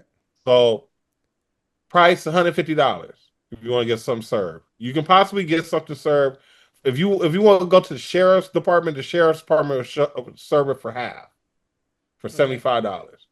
But my dad will actually get the person. With a sheriff, like when a sheriff goes to the door, you're not gonna open the door for the sheriff. Yeah. You know what I'm saying? Like you're just not. You know what I'm saying? But you open the door for my dad. I'm trying to explain to my coworker, like, look, before you talk to my dad, do you know how we gonna get your baby daddy? Where's your baby daddy at? How are we gonna get your baby dad? Like, where? When does he get off of work? Where does he work? When does he pick up your daughter? When? Like, and she couldn't give me any of this information. Right? Like, she had told me that she had spent $1,500 on this whole case that she's going through. Right? Like, originally she called me and was like, "Hey, how much did your dad charge?" I was like, $150, and he'll get it. She could have paid my dad $150. My dad probably would have got her baby daddy, and she would have paid. That's all she would have Yeah. had to pay. Because like my dad would like even the other day I was telling her I was like these people are about like I just tell her I was like look they're about to like just because you don't know where your baby daddy's at they're about to charge you a stakeout fee and they're gonna have to stake out and stand out wherever this guy is at until they see him and then you're going to be charged hourly for this. Yeah. You know what I'm saying? Just because you don't know where he's at, because I guess he's living in a hotel right now or something stupid, and he doesn't have a job. So it was like it's all bad. You know what I'm saying? And I'm telling her like, oh, you gonna have to reset your court date. Well, when I finally told my dad about it, she was, oh yeah, she's out of luck. She gonna have to reset the court date. They're gonna charge her extra money. She probably about to be like $2,500 down, but she have came to me for 150. But the whole thing where we got to the cash flow card, I'm like, look, You have the expertise, and like we did this where we hired a worker, right? Hmm. I was like, we just need to go hire five more of him. Yeah. And I told him, I was like, just give me $5,000. Give me $5,000. I'll go set up more of these profiles. You'll get more calls, and you just go tell these people to go do the work. Okay. His whole So thing is just he doesn't want to manage people right see, now. okay, so an instance like that, so you're looking to move to business owner, and once you get there, you're leveraging. See, in his current position, what's he leveraging to make money? The expertise. His personal skill, his Yep. personal expertise. He's leveraging Hmm. that. He's leveraging his knowledge, his expertise, his experience to make money. Yeah. Not scalable because only one person can only can do so much. Right. Okay, if he's charging $150 for every time he serves, how many can he serve in a day? There's a limitation to it. You can't scale Yeah. beyond what you can do. So now, if you did what you're talking about, increase online presence to drive leads, okay, and Mm. have workers in place to serve, right? Yeah. You're now leveraging two things. What are you leveraging? You're leveraging the workers. And what is that? What, like, I ain't gonna say human capital. Is it human capital? When human capital is what? Labor. Labor. Oh yeah, yeah. You're leveraging labor, okay? And Hmm. to drive the leads, you're leveraging technology. So you're leveraging technology, you're leveraging labor. Yeah. So and it's and like we were talking earlier, we're talking today mostly about mindset, right? Like Mm. John Smith and Sergey have a mindset that prevented them from looking at other possibilities. And even if they did, the mindset would make them eliminate those possibilities because they look at it and they say, "Oh man, that's trash," and Yeah. they'd eliminate it because of the mindset. If they don't understand, if they can't change your mindset, they'll never be able to get in the kind of rental game we're talking about, a Right. profitable one, right? Your dad's got to change his mindset, and it's the same thing as our other John friend Mm. who's a realtor never went into the brokerage business because of that same thing that your dad just said. He doesn't want to manage people. Yeah. See, if you can break past that mental barrier, you make the move to the next cash flow quadrant. Right. And now your ability to scale can become technically unlimited. Yeah. Because I mean, I look at it like this. Because I kind of learned this in the restaurant. Right. The owner doesn't manage us. We kind of manage ourselves. Most people, like, and of course, it's like there's always going to be some bad apples. And like it's always going to be bad apples at the group. But for the most part, if you give people the right salary and you find a good process for hiring people, it's not a lot that you have to manage. You just got to make sure they get paid, and that's pretty much it. And just make sure they're following the No, rules. but remember, you're talking about a business that has a set framework. So, Mm, like for example, that's the reason why you can get high school age managers in some forms of restaurants true. and theaters. Like look, walk in a movie theater and managers are like 18, 19 years old managing 16, 17-year olds, right? Right. Occasionally, see, in the movie theater, when you find like an assistant manager who's in their 30s, oh, that person's stuck there, right? Yeah. But because the job is like has like okay step one, I mean like like for example a theater Yeah. usher, they're supposed to visit, their job is to visit the bathroom every X number of minutes, and they got to sign the thing on the wall and put the time they went in there, right? Right. It's, I mean, they have these checks and balances to keep track of these folks. They take their breaks. I mean, like it's simple. Like it becomes the process. Everything is different because now you got to get people out there making decisions, like real Well, decisions. the most decisions, and I'm gonna keep it 100 with you, is the decisions that you have to make. And of course, like that's where I was telling my dad, like the management that he will have to do is just really consulting and really just directing, like directing when you go to the door, directing when you're going to get this person. That's pretty much it. Yeah. Because a lot of it is a framework that's kind of easy. The only thing that is really difficult with process serving, right, is going to the door. If you can get past the fear of what's going to come when that door opens, you can master process serving. Well, but also a big part of it is also figuring out where the door is, right? Oh Like yeah, you're saying that there's the reason why your dad's good is because he can find these people, yeah. right? That's the other And part. dad hops gates. Dad goes through break. I ain't gonna say breaks and Yeah, enters, but but no, yeah, but also he has to figure out where they're going to be. Like the one way is the stakeout thing, but there's a certain level of skill. So basically, when it comes to the management that's more difficult is about bringing in talent. So like okay, in sales environments, sales uh, managers basically have to they're really it's a hiring job. They're churning through employees, right? right. Because when you work like for example when you work in mortgage services Hmm.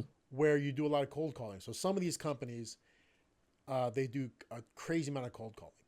Right, Their agents don't use personal contacts and word of mouth. They cold call and they use response ads, right, right? And so you hire and train. You're constantly in the process of hiring and training, because once they fail to meet quotas, they're fired, and new people are brought in to replace them, right. right? Um, yeah, I mean, there is management, and you just have to No, get that's definitely management. yeah, and you just have to get the mental block to get past. And our John real estate friend, I've talked to him about that. He just has to be willing to manage people. I mean, like it's not that the management is hard or easy. It's just a general unwillingness to manage, Yeah, right? I like pretty much. My dad was like, "Look, I'll give you the money and you go do it." I'm like, "I'm not trying to. Be, I'm not trying to be the processor." Right. Oh, Yeah. So assembling a team of people in anything, there's management, and they have to be able to say, okay, the payoff for managing people is the ability to scale, right? Is it yeah. worth it? Is it worth it to get past my fear of managing people? And I'm calling it a fear of managing, but what it really No, is, it's true. yeah, I mean, like it's a reluctance. Whether the reluctance to manage comes from, oh, I don't see for me, one thing I hate about managing people, and the reason why is having to deal with people's bullshit, right?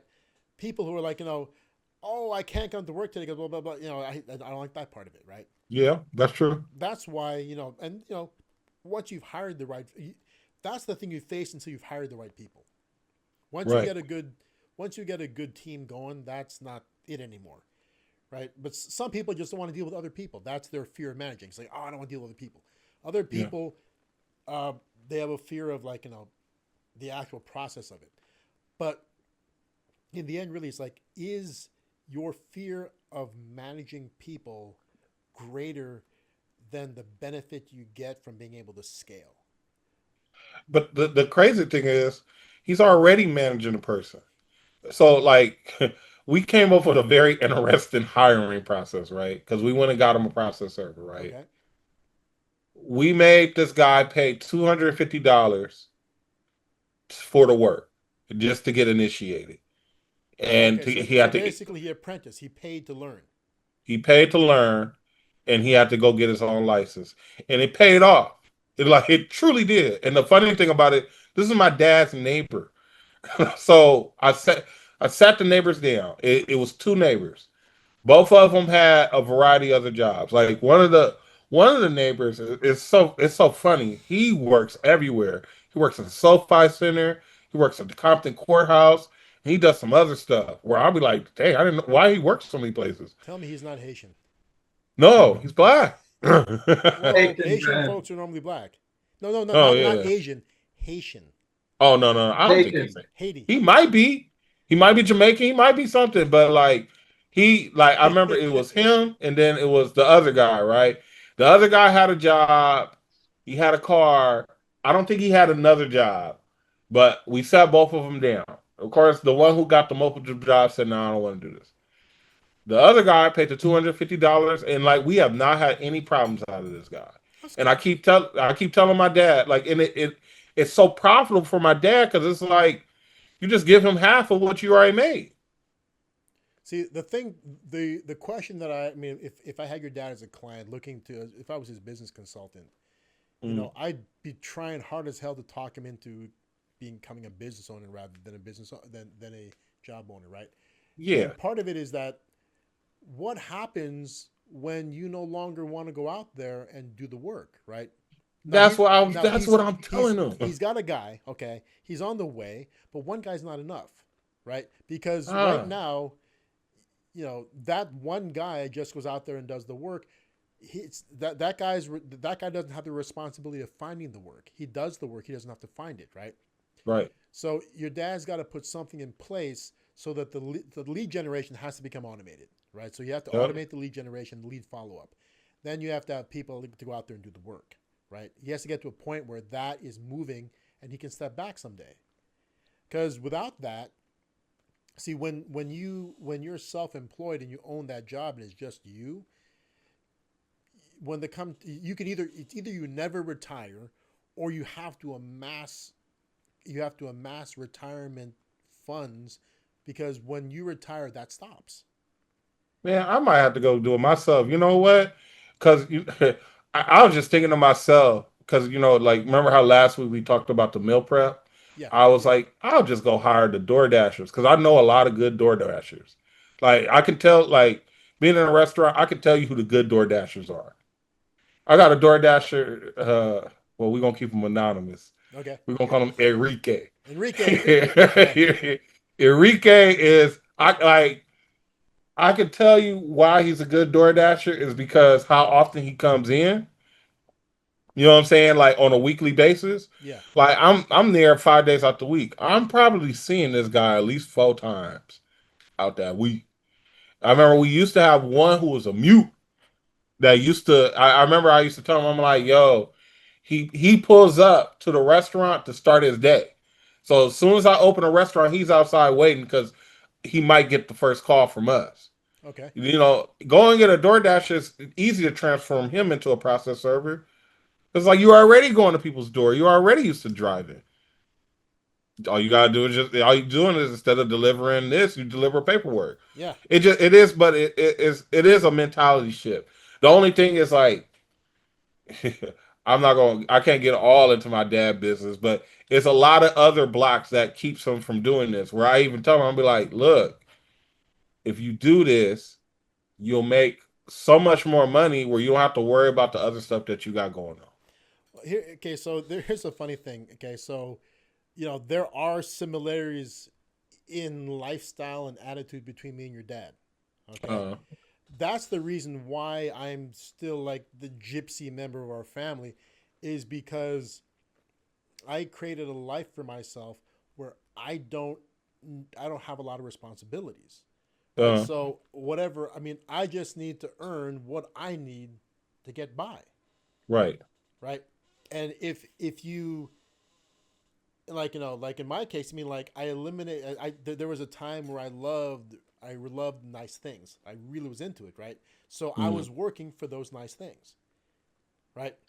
Once I realized I don't want to work that hard. If I just stop buying these kinds of things, I don't have to work like that anymore.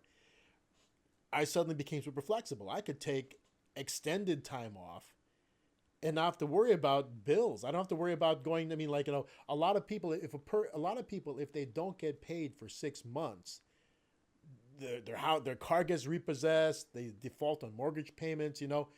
But if you create a lifestyle, okay, it depends on the income that you generate.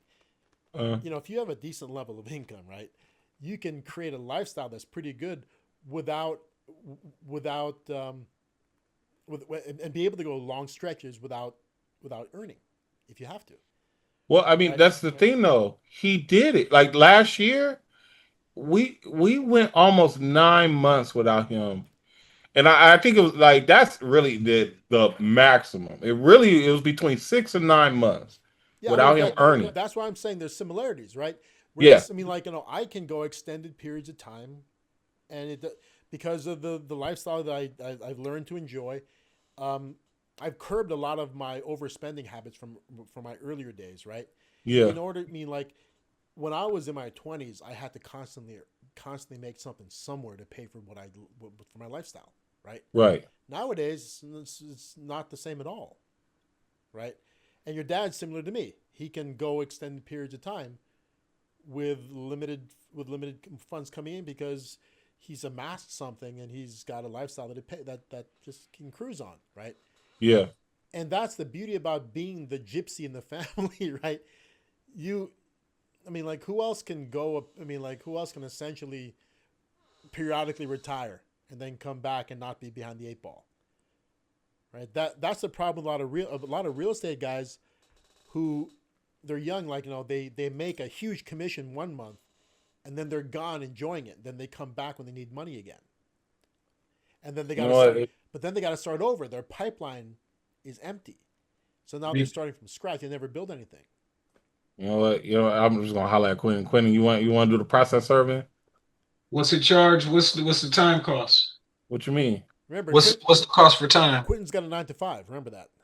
Sure. We can get rid of the 9 to 5 if we advertise.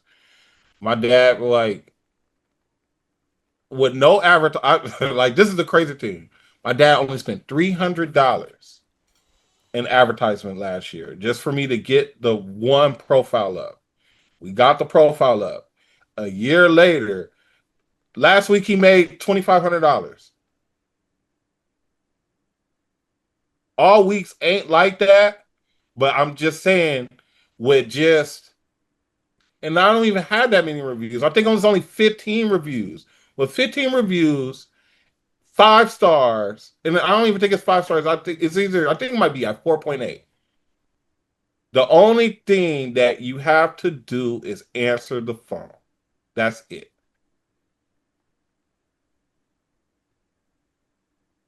All right, let's talk. And you don't have to like you don't necessarily have to, you could do it with the job you got right now. You just have to have time to go and serve people. You know when the best time to serve people is? On a Lunchtime, Sunday morning. Sunday morning. Sunday morning. Sunday and Saturday mornings. I done got a lot of people on Sunday and Saturday mornings. That's the best time to serve people. I mean, there are certain scenarios that my dad does where somebody will call and he'll go serve somebody right then and there. Get it knocked out the way. But we don't even have to do that. We like I think the whole making people buy in and getting other process servers works. And the thing that my dad says, right, is that this is like an industry that'll never go away. You're always going to need somebody to serve. You can't have a robot serve somebody. You just can't. You can't have a robot serve somebody. AI can't serve them. Nothing. And yeah, he pretty much like from the conversation that I got from him, he was like, "I'll give you the money and you go do it." That's what he told me. Well, no, Raymond. I advise you in this case if you want. I mean, I've never studied the business, so I don't know how it runs. I don't know about profitability, right? Costs, uh, but if you were to do this, what you would do is you would basically, okay, so you would do for your dad what I do for people. You'd systemize his business, right? You would yeah, create. So essentially, you've got you've got his skill and reputation, right? right. You would basically step in and you'd create a process for his process serving. You Yeah. would you would establish, okay, so this is what you need to do for him. Okay. Get those systems automated. All right. You Mm, set up you set up the lead generation systems. Okay. mm. So from what I'm hearing, the leads all call in and get I'll screened, call right? in. Yeah. So what you do is you set up lead generation business. You use what's it called? You use you use overseas virtual assistants to do all the phone calls.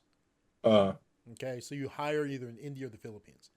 You use Mm. an overseas virtual assistant that answers all the phone calls and screens them and schedules, and you get people out there who serve, Right. right?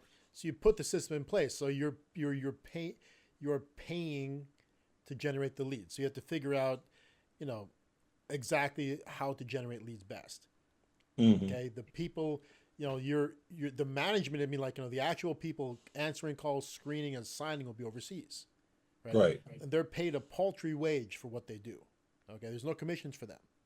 Okay, Oh yeah, it's yeah, yeah, just a flat fee, and but there's a but, you know, they have to get all the calls, right. Then you have a scheduling program. You schedule your servers to go out there and do the work, yeah. Right. right. That's what you put into place, and you use your dad like a Larry H. Parker, Yeah. right. That's what he becomes. He becomes he becomes the face. He becomes, you know, dude, he's Sweet James, Yeah. right. I don't think he'll do a commercial, but I'll get him to do a commercial. Well, Or that's I'll what, have to do the commercial. but not just the commercial, but basically it's like, you know, in the listing, it's like Yeah. it's like Big Ray McDaniel, right? Yeah. And he's like, you know, that's, and then you run the ads, and so, like, you know, Big Ray always gets his man, you know. Yeah. He's one of those type of things. And then the phone number is there. You make sure to get, you pay to get the views on it. Then some virtual assistant overseas takes the calls, filters them, screens them, does all the billing, right? Then you throw it to your servers. Right. Right? So now you have to go through the process of hiring, and it's a task. But this is what I would advise a client towards. Right. That's the beauty about being a consultant is, see, I'm telling you what to do right now.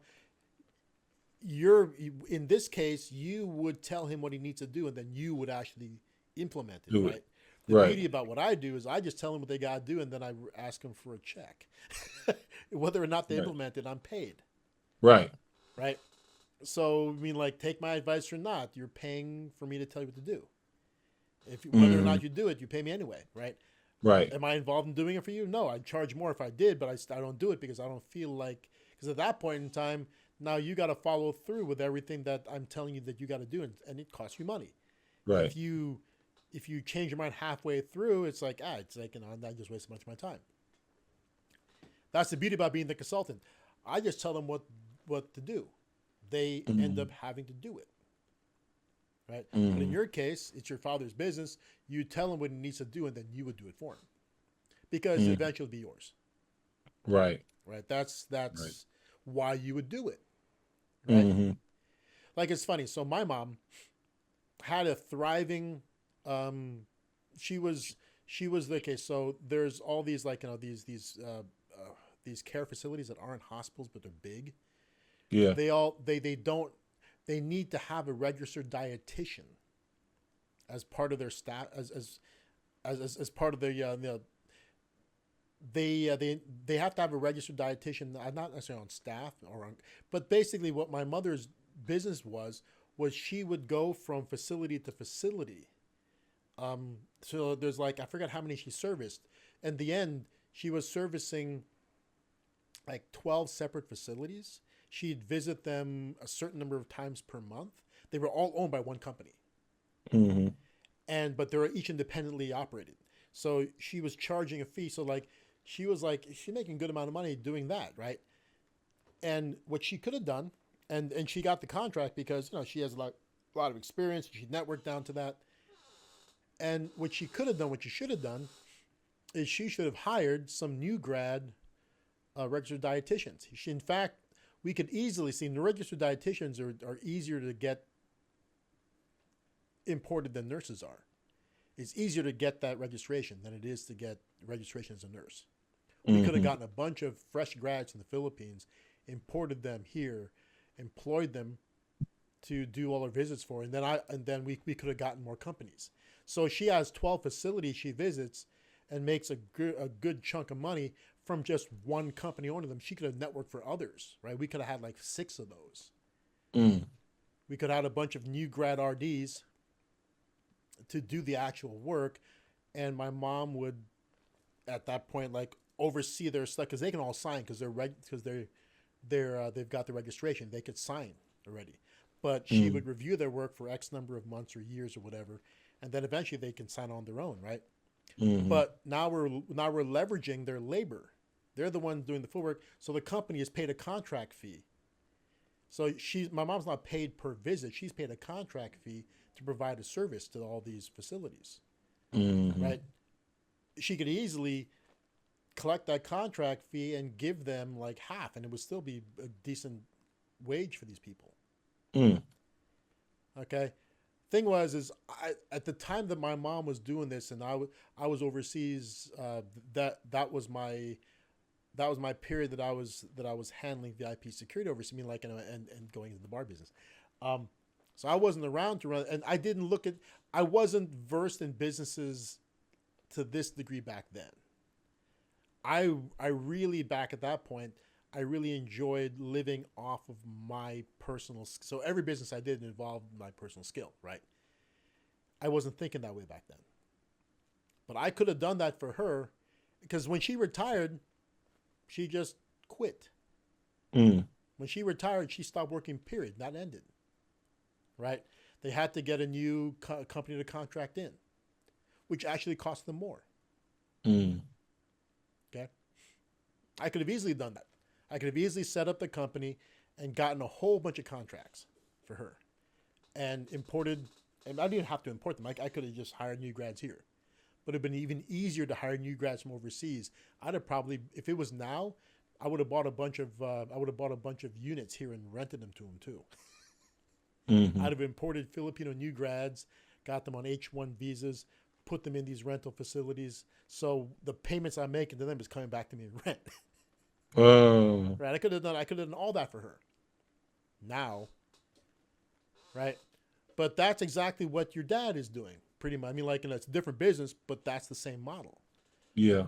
right? I could have easily networked with the people that she knows and the people that my family know. You know, like, my family's all in healthcare.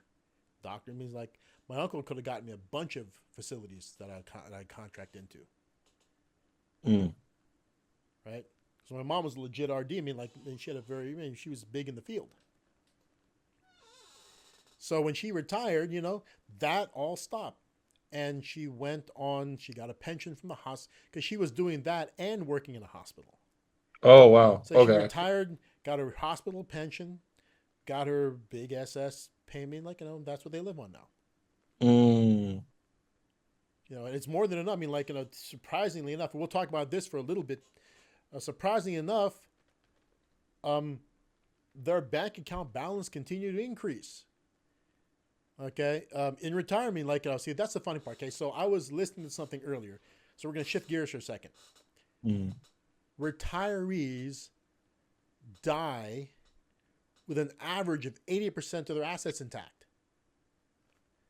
Yeah. I can see Okay. that. But think about that. You're a retired person. Why do you want to die? See, okay, so this is what we talk about. Okay.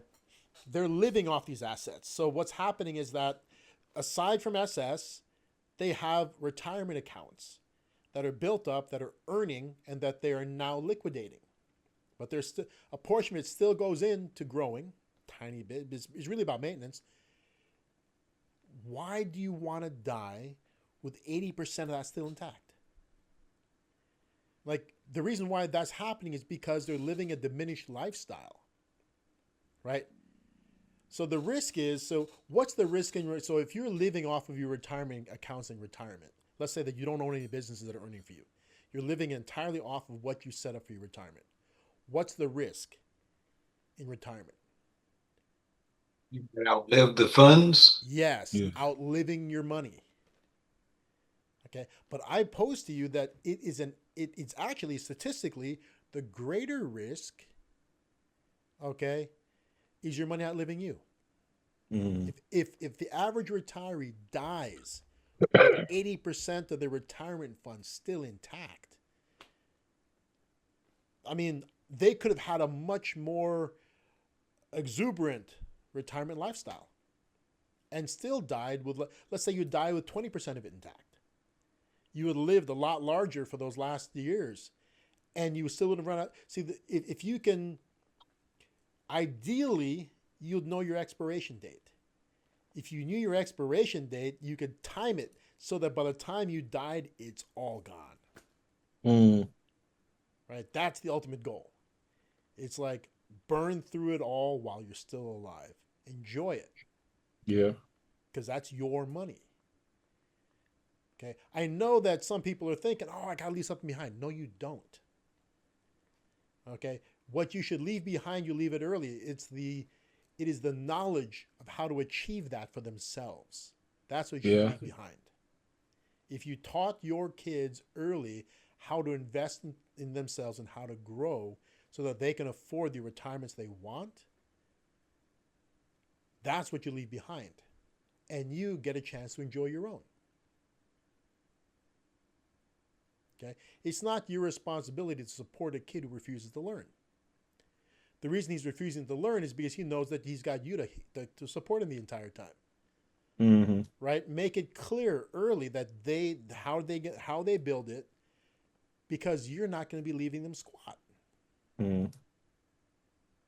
And like my uncle's always talking about that. His goal is to die broke. That's his ultimate goal, is to die broke. See, I get it. dying broke doesn't mean that when you die you're living in some squalid tenement house.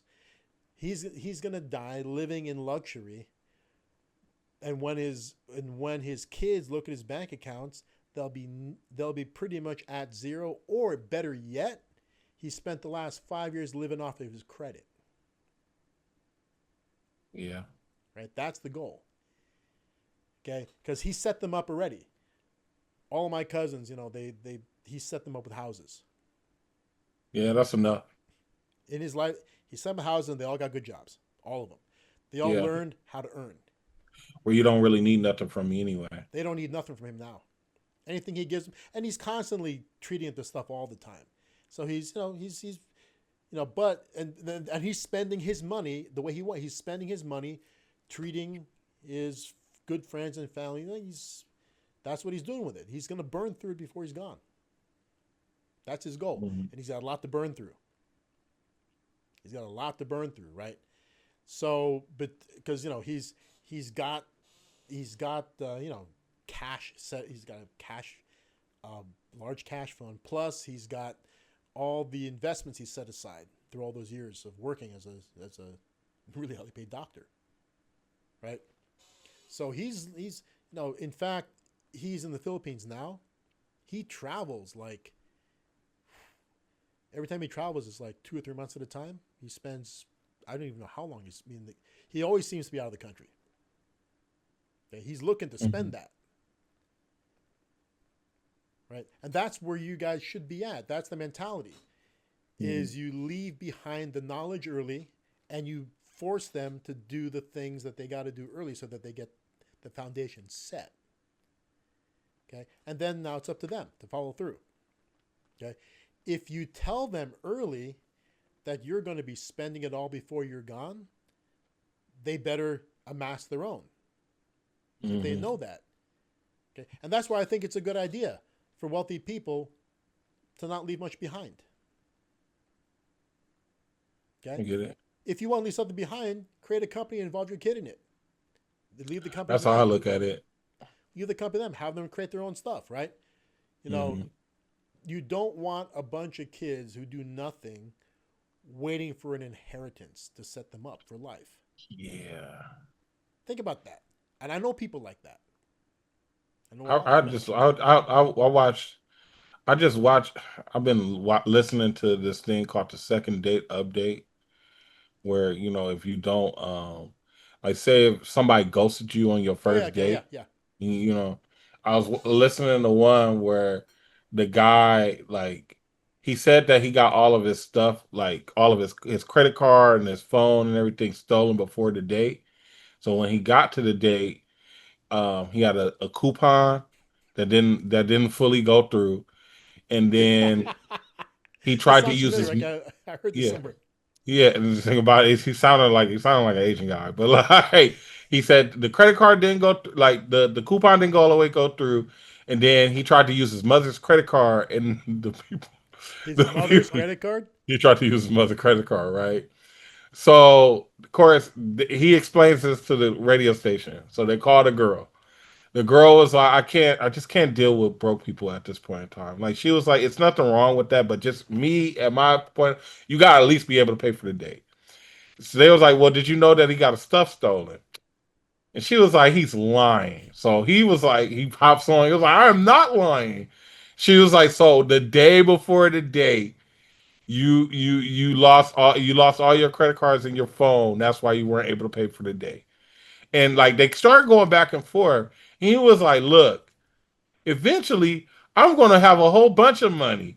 And he was like, well, how are you going to have a whole bunch of money? Because he was like, eventually my mom's going to die.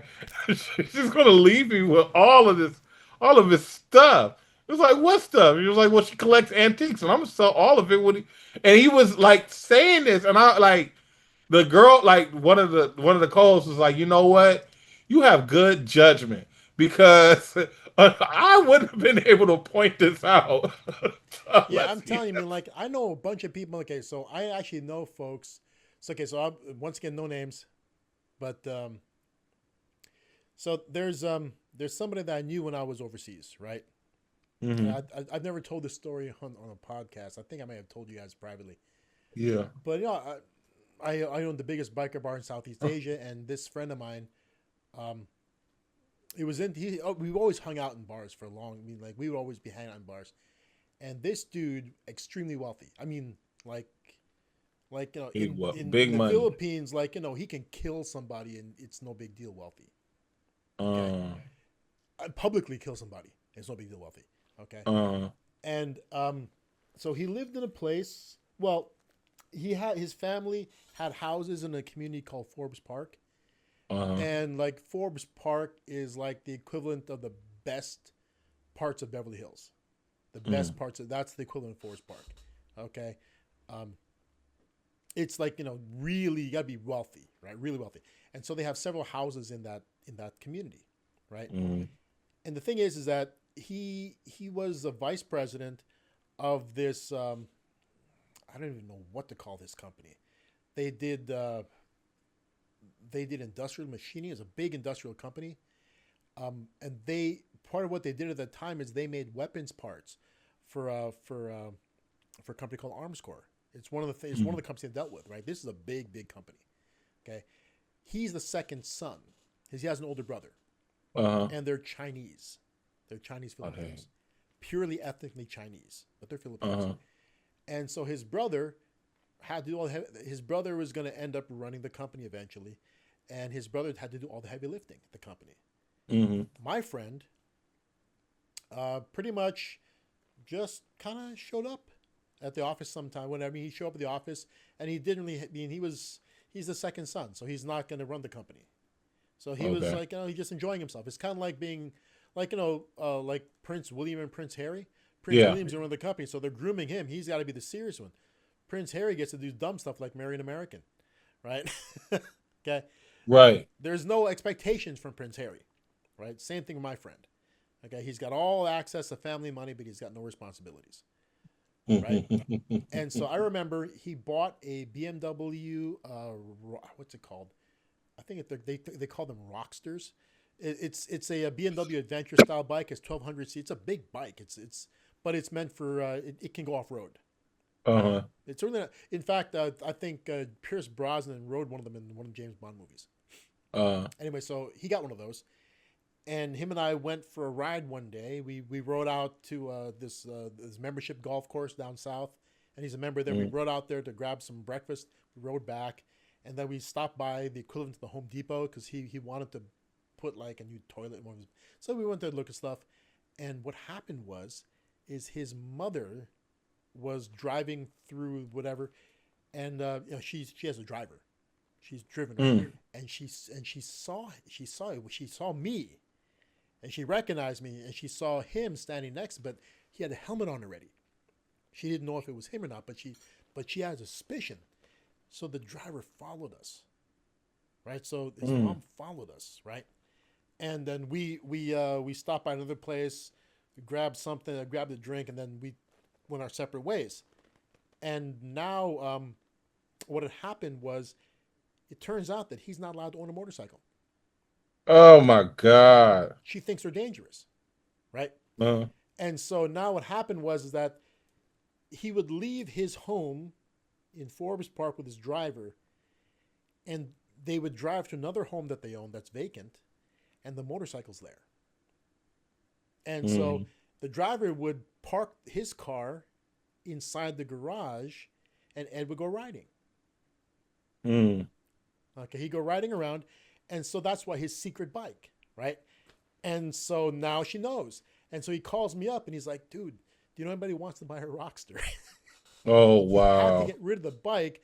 Otherwise, she was going to fire him from his job. Mm. See, this dude, okay, so this dude was, I mean, like, he's that, none, he didn't create anything for himself. He was going to inherit his shares in the company. Like, he entirely, I mean, he didn't do anything for himself. He's just going to get it because that's the way that it is. That's way, and I know a lot of people like that. Mm. So of course he has to do everything his parents say because they ultimately can disown him if they want. His mom didn't disown him for having a whole string of mistresses that he was paying for their condos. But she would definitely disown him Motorcycle. for And crashing the she knew about motorcycle. all that, right? Because where we come from, That's a that's a part of thing. it. That's a Yeah, thing, right? that's the life. Yeah. But old motorcycle. But no motorcycles, even though he hangs out every night in a biker bar. Well, I mean, I Right? just wouldn't ride a motorcycle. I So mean, yeah, so he had to get rid of it. He sold it. I mean, I wanted to get it, but at the time I was invested in the bar, didn't have the cash for it, right? So, but he sold it. So he sold it off at a pretty decent price, and so he was stuck being. And this is the funny part. When I first met this guy, he had like I think it was like a 911 turbo convertible. Okay, mm-hmm, which is a two plus. The back seats are useless, right?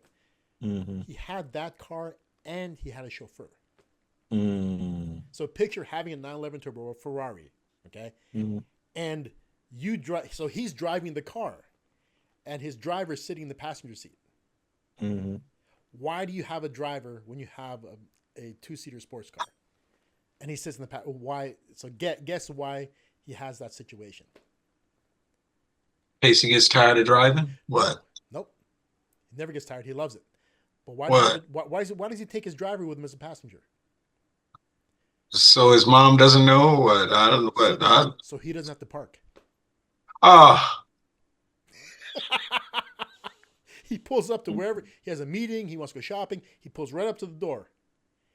And basically, he has his own machines. full-time valet parking. Mm. And then if he comes to my bar in the evening, he pulls up and like he gives the driver the night out. He's like, I can drive myself from now. He's parked in my place, and he just Oh come my home. The God. driver can take a cab home or whatever because the driver lives with him. Okay, so his driver goes home, and he's gonna come back home later on with his own car. It's crazy, right? But I know a lot of people like that who basically are living off of family money. Okay, Mm. I think that our jobs here and to the people that we advise, consult for, whatever you want to call it, our job is to get them out of that mentality, right? You reach a point where if you have just fuck you levels of money, it doesn't matter. Yeah, Right. because you're not going to think about it. Can Elon Musk ever spend all that money before he's dead? I mean, he can try, and honestly, he's trying because he's freaking wanting to go into space. But Yeah. Yeah. even trying to go to space, he still can't spend all that money. He's not gonna spend 430 billion $1 billion, right? dollars. Yeah. I mean, the only thing it was funny. I had my thought to myself. I was like, man, I'm a really focus on becoming a life coach because I want to be Elon Musk's life coach. Where one day I'll just be like, look, dog, you should give half of that money away and see how you change the world.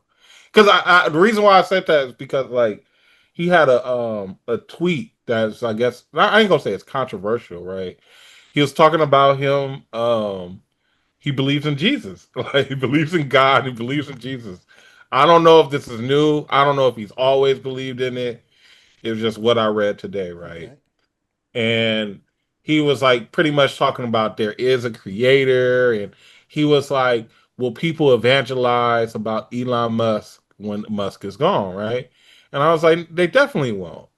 You'll just be like Rockefeller or JP Morgan Chase. Like the name will always stay around, but people will eventually You, forget you, about you you. mean J.P. Morgan Chase isn't the? Oh yeah, I'm sorry. JP JP Morgan. Morgan. Yeah. JP, like you'll be like JP Morgan or Rockefeller, Vanderbilt. You'll be like one of those people. We'll talk about you in the history books, but you'll eventually be gone. What will keep him alive forever is say if he, because I mean, like they calculated if any of these billionaires, Musk, Zuckerberg, or Bezos, gave away half of their income, it will end like there'll probably be no poverty in the world. I mean, that's a theory of it, but here, okay, this is the reason why they don't. Okay, Hmm? so who does? Who does give away their money? Nobody. No, Gates is doing that. I Bill don't Gates believe Bill is Bill Gates. I Gates, think he. and it's the Gates initiative. Bill Gates is trying to reach out to his fellow billionaires and convince them to give away their. See, this is his thing. Mm. His goal is to give away pretty much his entire fortune before he's dead. Didn't Buffett say he was going to do the same? Buffett joined in. But what is he giving it away doing? What's that? Like I have not like when I go to the hood and I see somebody be like, yeah, this that Bill Gates money, Oh I'll no, believe no, it. no, no. That's not what he's giving. He's giving away to research. That's what he's doing. Exactly. He giving it away, he not giving it away to help people. Like you can say research all you want, Well, no, no, no. He's but not specific. helping No, shit. his theory is this: um, cancer research will make progress if you throw tons of money at it immediately. All right. So that's what he's trying to do. And Mm. so he's he's not okay. This is his thing. He's Uh, not trying to apply band aids. So he's not donating money to the symptoms. uh-huh. So poverty itself. So let's say you want to eradicate poverty. So what Right. he's not. So rather than giving people money who are in poverty, Yeah. he wants to eradicate the roots of why they're in that position. Right. Okay. That's the way that they see, and that this is what's going to happen. See, people like that. That's the way they think. But here's this. Here's this. This is my own little theory. Right. Mm. This is why I never want to ever brand myself a life coach. I mean, I've been a lot of the crap that I talk about sounds like life coaching, but I don't like to think of it that way. Yeah, yeah, yeah. It's Right. okay. Because I like to think of my advice as being kind of nefarious. I don't like my advice to be thought of as being good. I like I'm helping people to amass wealth for themselves. I mean that's how I like to look at my advice. Yeah, yeah, yeah. I'm not helping the world. I'm helping a person to amass. Anyway, Yeah. so when I look at this is my theory about the guys like that. You're either in a mode. See, when have we heard anything about Gates at all? In terms of because we listen to news about people making business moves, right? Right. Have you heard of Gates doing a business move or Buffett doing a business move? Like you used to hear about the expansion of their companies. Used to. You Yeah. don't hear squat anymore. Because No. I believe that a person like that, a person who's able to reach that level in life, they can own their minds are one track. They're either focused on growth or they're focused on giving away. Hmm. Right? I don't think that a guy like Elon Musk in this part of his life can do both at the same time. He's either going to No. focus on doing some crazy growth with his companies, or he's going to or he's going to be all in on getting rid of it. Uh, Right? You can't get a guy like Zuckerberg, Gates, any of these guys who can do both at the same time. hmm. So pretty much, the Bill and Melinda Gates Foundation is set up. And look that up. That's their thing. The Bill and Yeah, I Melinda know it Gates is. Foundation is set up to give away their money to specific areas of research in huge amounts to get results. Hmm. That's what they're trying to do, and they're trying to get other people to do it with them. So Yeah. Gates has joined But the that but look, I've heard of that, right? And that's why I'm saying it's BS. I don't believe Bill Gates. I think the guy is the evil genius. I think the nigga Doctor Doom. I'm just keeping what you can tell me everything right now. Mhm. But I'm telling you, it's all a facade. Because if it's one of them things like, okay, yeah, that makes sense. Don't just give people money because eventually it'll run out. I get that. That makes sense, right? But if you really, really, really, really, really, really, really had all this money and you're really, really, really, really trying to change the world, you wouldn't just be buying up farmland because that's what they do with the Bill and Melinda Gates Foundation. They buy up farmland and don't do nothing with it. You will buy farmland and produce food for the whole entire world where there'll never be hunger. That's stopping the problem, right? Well, no, but not producing. So they're not looking to do. I mean, their focus now. People are accusing him of sterilizing people. That's what I'm saying. right? No, I believe that. I don't believe in nothing that they talking about. See, but okay, Sometimes I believe. Sometimes I believe he created COVID. see, but I one, but can't prove it. no, but once again, remember they have a different way of looking at things, Uh, right? So, so here's the case. So maybe they're looking for solutions to the some of their solutions to societal woes might be controversial, right?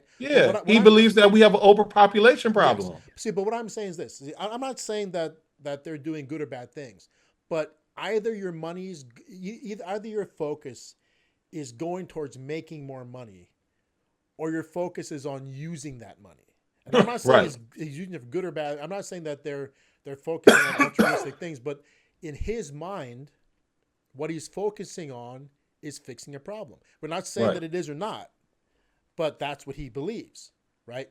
And Mm. what see, so what I'm saying is either a guy like that, a guy like Elon Musk, the focus is either on business or it's on utilizing that money for whatever they believe it's used for. I mean, like whether or not they're truly helping people, they believe they are, I but think he's creating genetically modified food to help us die. That's what I think. That's what but I think Bill I know, Gates but you did. believe. But what I'm saying is, does he believe that's a good thing? And he does. Yeah, And that's no, why I'm but like he's evil. no, but my point is that like you these guys are either growing their empires or utilizing their money for what they think is good for. Uh, Regardless, and we're not judging what they're using it for, right? But I'm saying the mentality for a guy like that is it's all or nothing one way or another, right? You can't see he's not at the same time. You never hear any stories about him cutting big business deals anymore, or growing his company out. no, no, no, no. He's in use it mode. You're either in build it mode or use it mode. Okay, and I think that's where some people. I think that's what holds some people back is that they're trying to function in different modes, Hmm. right? Like a really simple correlation, if that's the right word, is when you're trying to either, so you can either try to build muscle or lose fat. For most people, doing both at the same time, it can't be done properly because if you're trying to build mass, trying to build muscle, you need to have a lot of energy to do it because you need to work. You need to. It takes a lot of strenuous physical work. So you have to feed your body to promote growth, but also to promote the energy needed to do the work. So when Hmm. building muscle, your entire mode is in growth, right? You're in a caloric excess, Hmm. surplus. Okay, you're consuming more calories than you're burning in order to have enough energy to do all the work. You are Right. going to gain some fat in the process, but you're going to Yeah. gain a massive amount of muscle. Yeah. Now you go into the cut mode where you're trying to eliminate that fat from your body. The workout style changes. You go into a caloric deficit to burn that out. You can't do both at the same time. You can't be in a deficit and try to get maximum muscle growth at the same time. It doesn't work.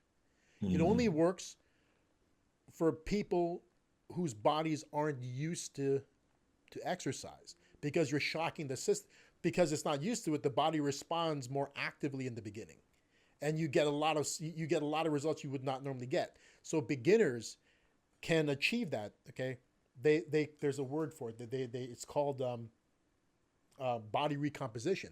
Body recomposition only happens with beginners. Really, Hmm. it's really hard to do it if you are advanced in exercise and Hmm. nutrition. Okay, we're talking about achieving results without cheating, no drugs, right? Hmm. And I mean, I think the same thing goes for business. You're either in the mode of growth, you're either in the mode of earning, or you're in the mode of utilization of your earnings, right? So like a guy it's hard to be in retirement while aggressively growing your company. Hmm. I Okay, can see that. some people will argue, oh, my idea of fun is growing my company.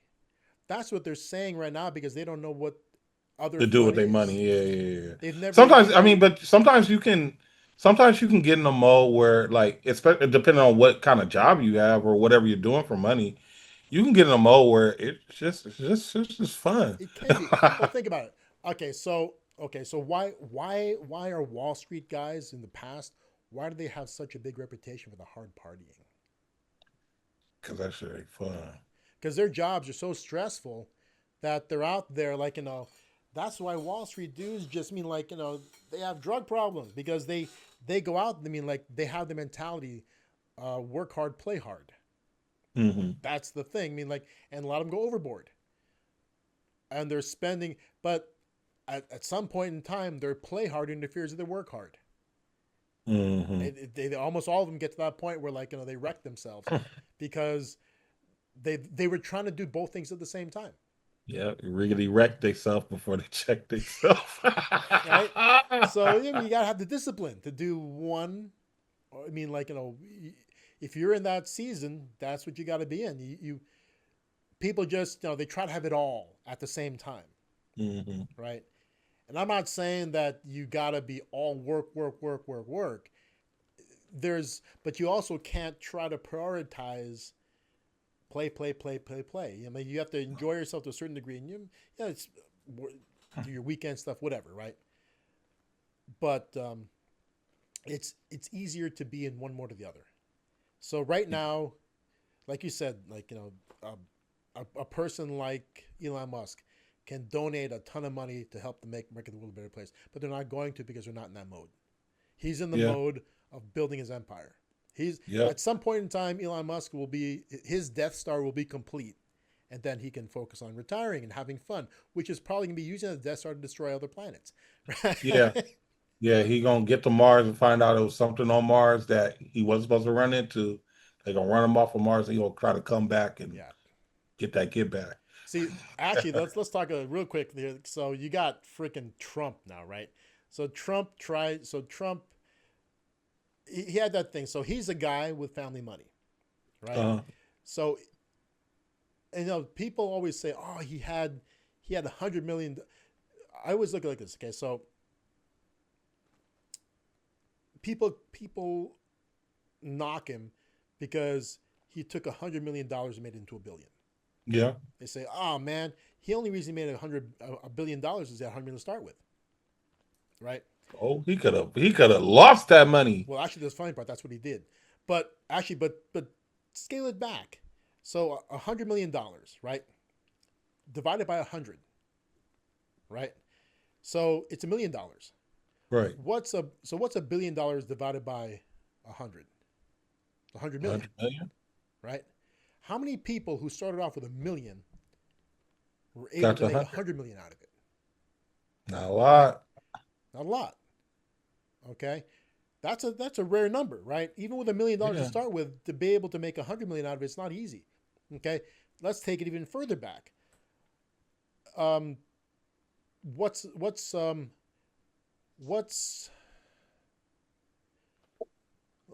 go to $1,000, Hmm. right? How many $1,000 are in 100 million? Or how many? If you divided 100 million by 1,000, right? Hmm. Okay, it's okay. So if you started with $1,000, right? If the thousand was equivalent to 100 million, right? So let's divide it out. So if 100 million became a billion, Hmm. what would 1,000 have to become to be the equivalent? 100,000. Yeah. Okay. Give a person $1,000. What are the odds they can make $100,000 out of it? Nah, it's Slim. all hard. Yeah, It's very not slim. easy. It's Okay. not easy. Give a person $100. Can they make A $10,000 thousand? out of it? Nope. I mean, I ain't gonna say no, but No, but it's hard. Give them it's ten hard. bucks. Can they make $100 out of that, or 1,000 out of that? It's not easy to do it, right? So going from 100 million to a billion is by no means easy at all. Okay, going from 100 million to 200 million is not easy either. If I gave you $100,000 right now, could you make into 200,000? There's a really good chance you'll lose it because business is not guaranteed. So, but he did lose it. So basically, he started off with money and he built this lifestyle empire. He had casinos, He did real estate development. Okay, he did this. He did all the fancy stuff that he wanted to do, and he chased skirts all day long. That's what he Yeah. wanted to do. He was a big playboy in New York in the 70s and 80s. Okay, that was his thing, and he had this business that supported his playboy lifestyle, the look of it, right? In the end, was it profitable? No. His casinos all went bankrupt. Okay, he basically spent that 100 million learning a lot of real life business lessons. He lost it. He was at a point where he was really down. It is his entertainment, his brand empire that he became a billionaire on. Okay, Hmm. because he was so showy. The Trump name was everywhere. He was building the brand up. And was it his intention? Probably not. He was just trying to build up the Trump name so that when he showed up at parties, everybody knew who he was, Yeah. right? But it turned into something positive. Suddenly, he became big enough to become like the Apprentice was like it's a fantasy, right? His company's not that big. I mean, like it's big enough, right? But it's not. He's not the richest man in the world. So he has a show about bringing all these people into his. He's firing people. It became a thing. That's what made him his money. Fired. Fired. But the thing about it, and it kind of, I mean, of course, this is going to be controversial because anything you say about Trump, people are going to hate. Yeah. But I mean, that's one of the things that qualifies him to be a president. You take a organization, the company of America, and you try to make it more money. Well, I mean, And is he qualified? I mean, like, whether he's qualified or not. I mean, like, the thing is this: what qualifies him to be president is the fact that he won. I mean, yeah, can I mean take take other billionaires? Can they become president? Probably not. It's not easy. I mean, no matter how much money you got behind you, it's not easy to win that. I think if Elon Musk didn't smoke weed with Joe Rogan and align himself with Donald Trump, he probably could have ran for president and won. I don't think he could. You know, the reason why I don't think he could have won is because he's not personable. Elon Musk is Definitely not weird. personal, but yeah, Okay, he is. like you, and it's really weird that the average American connects with a billionaire, right? That's just Yeah. weird. Okay, but honestly, Trump's attitude, the way he thinks, the way he talks, I mean, the crap he says, aligns with how the average American thinks about the world and about their Yeah, place in it, right? because at the end of the day, you like even though he was this playboy jet setter, a lot of that is still ghetto. At Yeah, the end of the day, when you got multiple wives and everything like that, remember, ghetto don't got nothing to do with your skin color. yeah, dude, and like a guy who Uh-huh. lives in a gold plated apartment, that is, That's ghetto. yeah, You know what I'm and the saying? people connect to Trump that. got baby mamas. Yeah, he does, and people Come connect to on, that. That's the man. crazy part. Does anybody connect to Elon Musk? No, I don't know anybody who's like him. He's weird. He's Nah. just he's I wouldn't vote for. I just let me just say this. I wouldn't vote for Elon Musk. he's I wouldn't vote like Trump was probably. I don't know. The second time around, I would rather take Trump over Biden or Kamala. I'll give you that. The first time around was kind of sketchy. Yeah, I'm happy we chose him over Hillary. You know what I'm saying? It's really the people he went up against. I would rather take him over them. well. Also, there's that he took a strategy that see he won because of the strategy. His first round, he basically decided, yes, money helps you get votes, but money only goes a certain means. So what he did is totally smart. He ignored he ignored two kinds of states. Blue He states. so what did he ignore? So there's some states he never visited. Period. Yep. He just sent out his avatars. So okay, so what two states did he ignore? What was it? New York and California? No. He ignored a lot of states. But what two kinds? I'm sorry. What two kinds of states did he ignore? Liberal and Democrat No, states? that's both. That's no. He ignored states that he was guaranteed to win. Oh Why yeah. spend any money campaigning in a state that you can't lose? Right. And what else did he ignore? States he was guaranteed to lose. He never came Mm. to California to do shit. He Because only went to the no swing matter state. what he does here, he ain't going to win this. Nah. Because when a state, you can't win part of the state. You got to win all the state. Okay? So you can't win like the red pockets of California and get those votes. It doesn't work that way.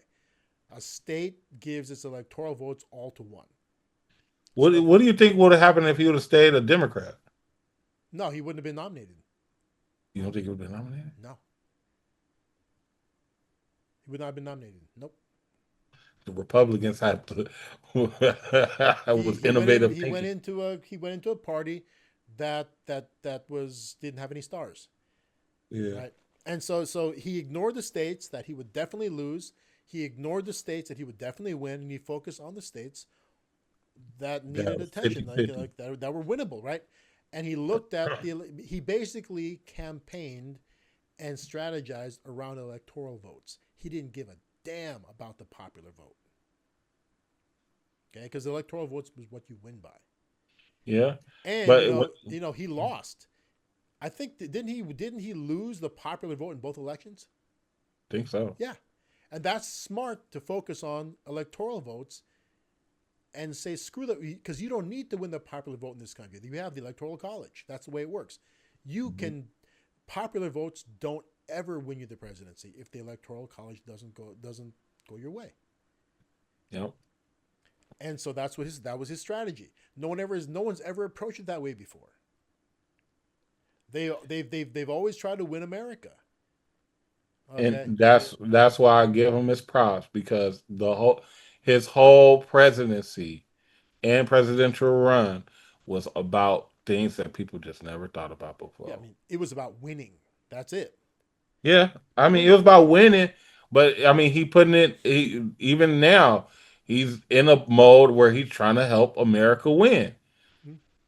I And the mean crazy even see now huh? here's the thing about him though. He can do whatever the hell he wants now. And the question is why? Well, I mean, shoot, why kidnap Maduro? Well, no, but Why no, go but to war with Iran? why can he do whatever he wants? Why doesn't he have to worry about what the country thinks? Because he's already the president. What? He's already the president. Nope. Well, he's already the president. He was already the president the first time too. Yeah. But now, why can he do whatever he wants? He doesn't have to run again. He don't have to run again, but you heard him when he talked about. I mean, he had a very serious tone when he talked about that if the Democrats win, I guess the primary or what was it, the midterm elections, that they'll try to impeach him. It ain't gonna happen. I don't think it's gonna happen, but they're gonna It's just try. no, because it's gonna throw the country into turmoil. See, what's gonna happen is this. They're gonna throw the country into turmoil. And we'll see. I mean, he'll because see now they even want to see that's the thing. If they go to impeach him, what I Hmm. would do, right? I would just unilaterally do things through executive order. I would just if they go to impeach me, I will get as much crap done that I want to get done before they're done impeaching me. I But will. it's like to me, I just like man, let them finish and let us keep it pushing. Well, no, I mean, but if they do try, so he can throw the so rather than focus on fighting it, he can just focus on doing a bunch of crazy crap, right? Yeah. Because see, the beauty of being most lame duck presidents is that's what they call a president in their second term. They can't run again.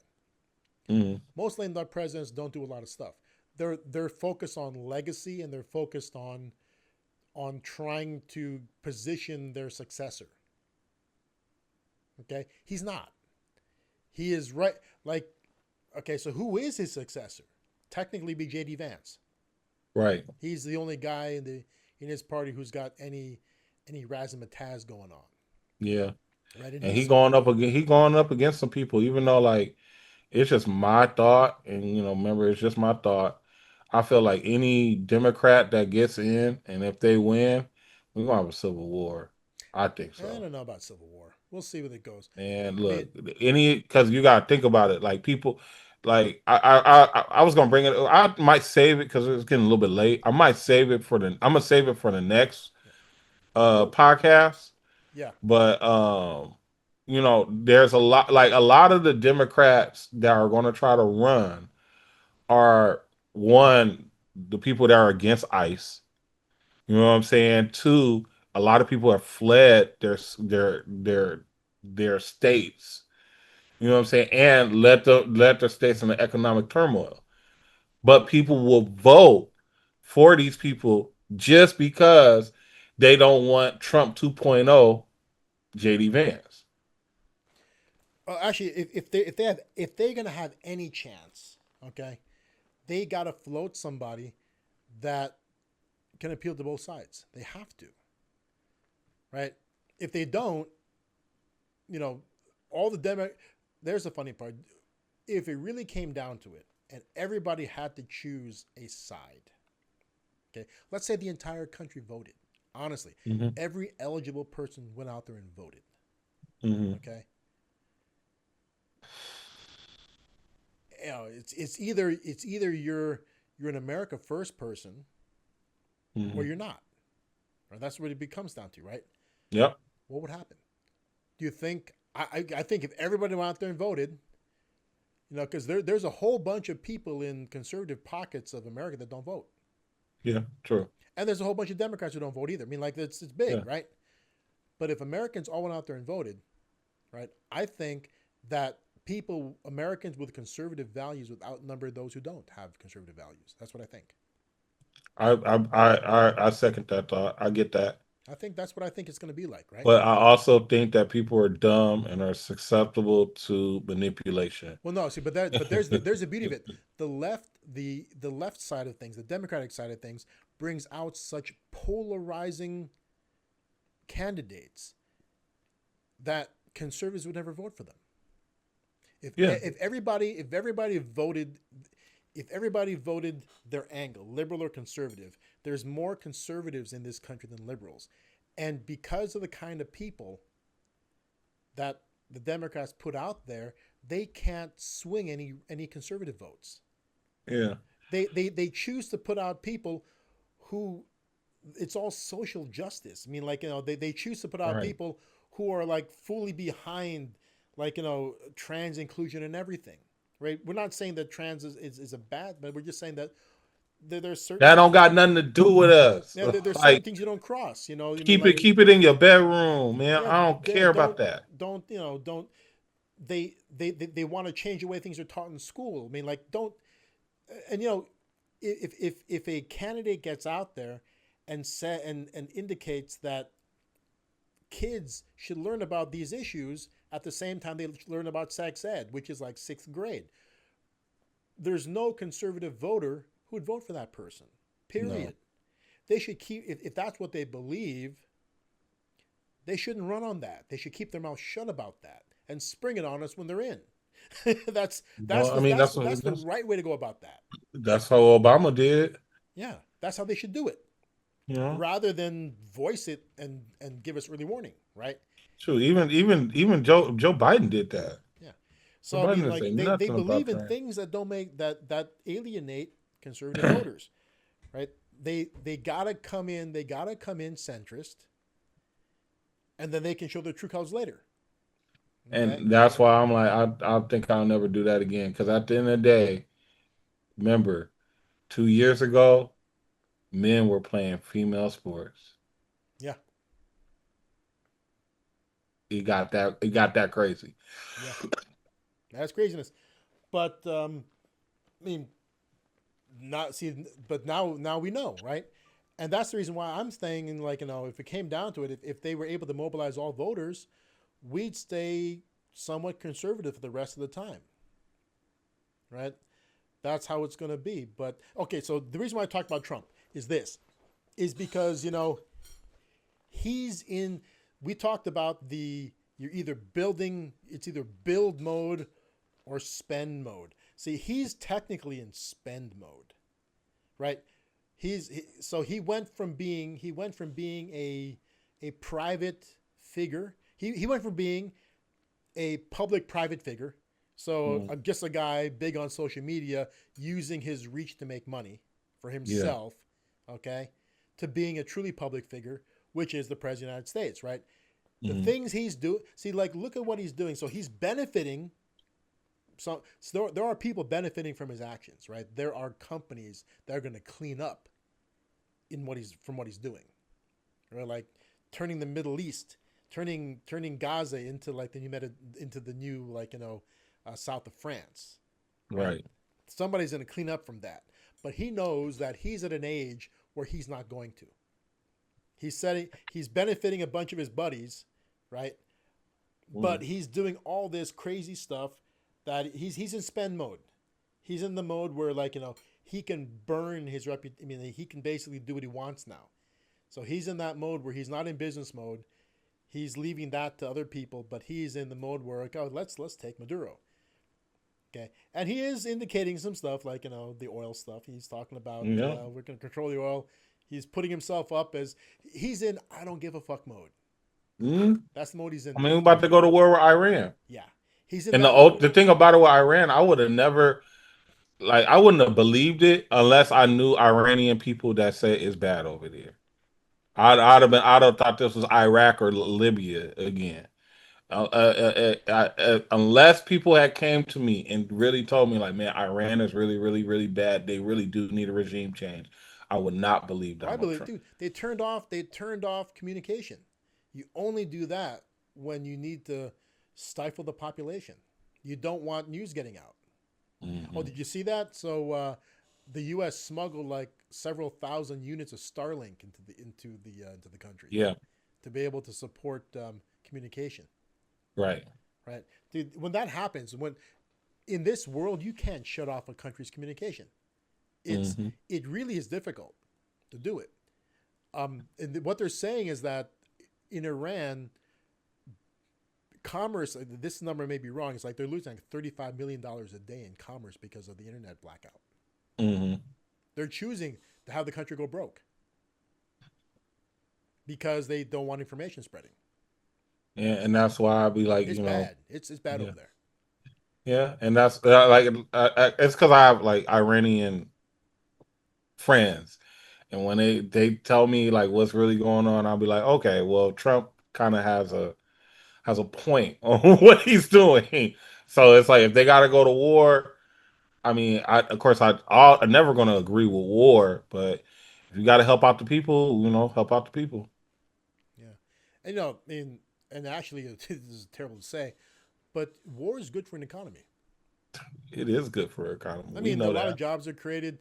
Um, Companies make a ton of money during it, and of course, the people work at those companies, and the people who earn that money from those they spend it. Yeah. So Look economically, how much wars. money Elon Musk made with Starlink as soon as he did Yeah, that. I mean, war creates economic stimulus, right? Hmm. There's cycles, of course. Like California only exists in the way that it does because of World War II, True. right? World War II enabled people from all around the country to come here because this is where they deployed from. They deployed Hmm. from California on the West Coast, pretty much, or they deployed for somewhere on the East Coast, right? But all the people who came through California experienced it before they left to deploy, Yeah. and then when they came back through it again, and a ton of them stayed, Yeah. right? It's because of that the automotive industry exploded because of World War II. The war, I mean, the, it, housing, I mean, huge chunks of California, all of Norwalk was designed to house veterans. All those little tiny houses that you see, Chewbacca, that's what they're Hmm. built for. They were built and sold to them. Like, watch that movie, The Two Jakes. It's a historic. It's based in historic. I mean, the the movie is set in historical time, right? The other Jake, the what's it called, played by Harvey Keitel, he's a real estate developer creating homes designed to be marketed to veterans. That's what Hmm. California in the 50s was, right? And that's because of the war. That's yeah, it's gonna have there's a cost to it, obviously, right? Yeah. And yeah, of course, people are gonna look at us and talking about this and saying, yeah, we can talk this way because all of us are way beyond draft age, right? People can say people gonna say that, That's what you thought. and that's the reason why we don't care about the.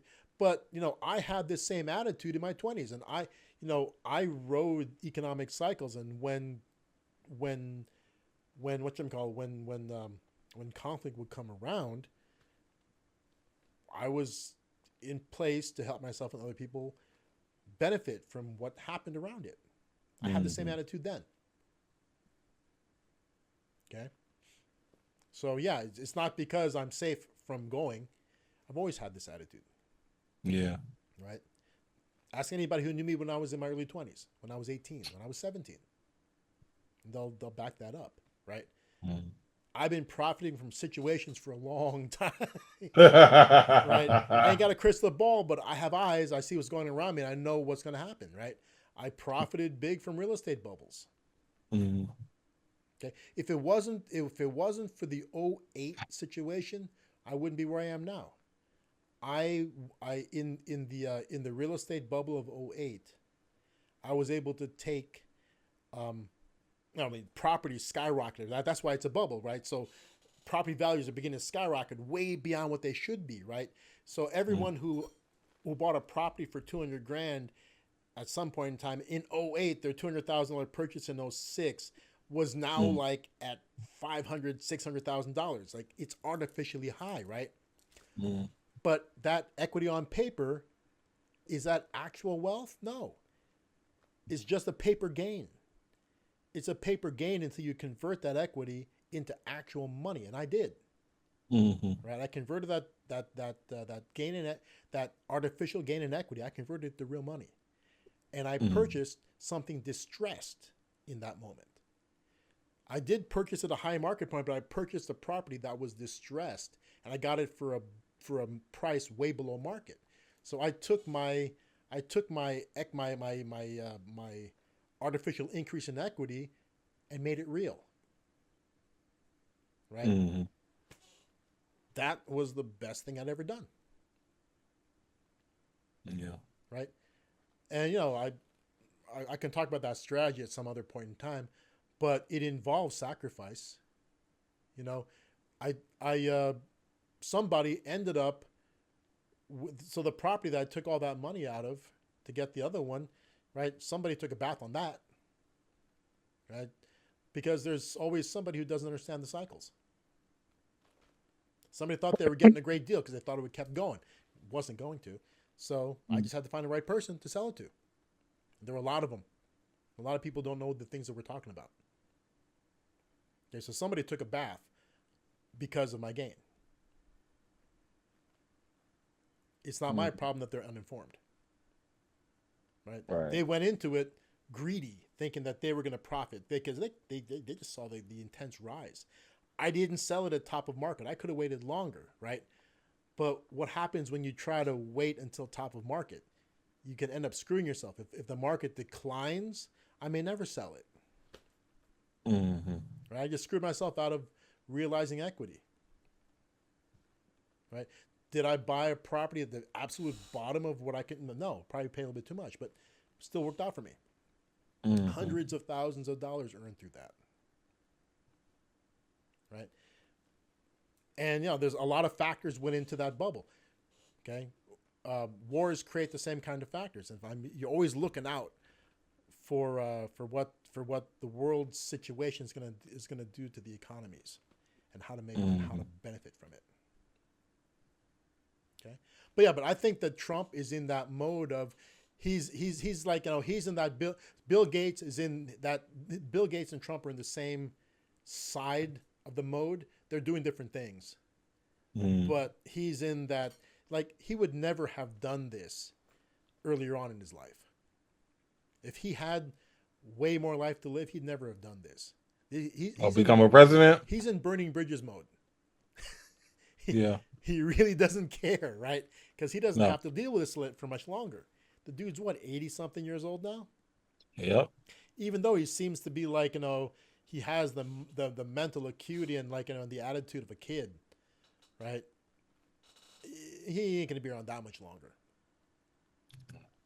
So he's in I don't give a fuck mode, right? Someone else is gonna have to deal with this. He's gonna set some people up, and yeah, so he'll do things that he would have not normally done. Crazy thing was, like Raymond mentioned, that dude was a Democrat for most of his life. And they flipped on him. Well, It no, was just like, but here's the huh? thing: he was never really a Democrat. Why? Why? No, See, why he would? was in New York. He was with the ruling party. There you go. He was from New York. It's a Yeah, Democratic state. He had to and that's be on the inside. and that's why I side eyed a lot of people who flipped on him, especially like people like Al Sharpton. Like you probably took money from this man. You probably did a whole bunch of stuff with this man. Now you talking crazy. Like Hillary Clinton, okay, y'all went up against each other. I get that. Yeah. But other people, I don't want to hear that. You know what I'm saying? Especially like, I mean, rest in peace to Jesse Jackson. You Yes. know what I'm saying? It's Like, a 'cause guy that you and I both have personally met with and yeah. interacted with. Now, the whole thing about it during this whole Trump run, we didn't hear Jesse say nothing because Yeah. we know that Jesse wasn't really talking like that. So shout out to him. Hmm. You know what I'm saying? Because they pulled out the they pulled out the video of him thanking Trump for supporting him during his presidential run. Yeah. But people forget about that, huh? I mean, some guys are professional. They know, you know, they know they're pros to the end. You know, that's just Yep. I gotta I admire that. I admire. I just admire. He did not. He never say nothing about Yeah. And the that. funny thing is, Bill Clinton has never really come out and Never. because they know each other. They homies. They are. I That's a mean, partner. even Hillary. I mean, I'm sure that there was a time when they were like hangout buddies. They probably did. It was just they went up against each other in a presidential election. So I can see them like the relationship ain't like how it used to be, Yeah. Yeah. but at one point in time they was cool. You know what I'm Yeah. I mean, saying? yeah. I mean, see, and Epstein was part of the crew. Epstein was part of the crew, and Epstein when Epstein went down, we have to act like we didn't know nothing about that. Like That like my that actually must have been pretty tough.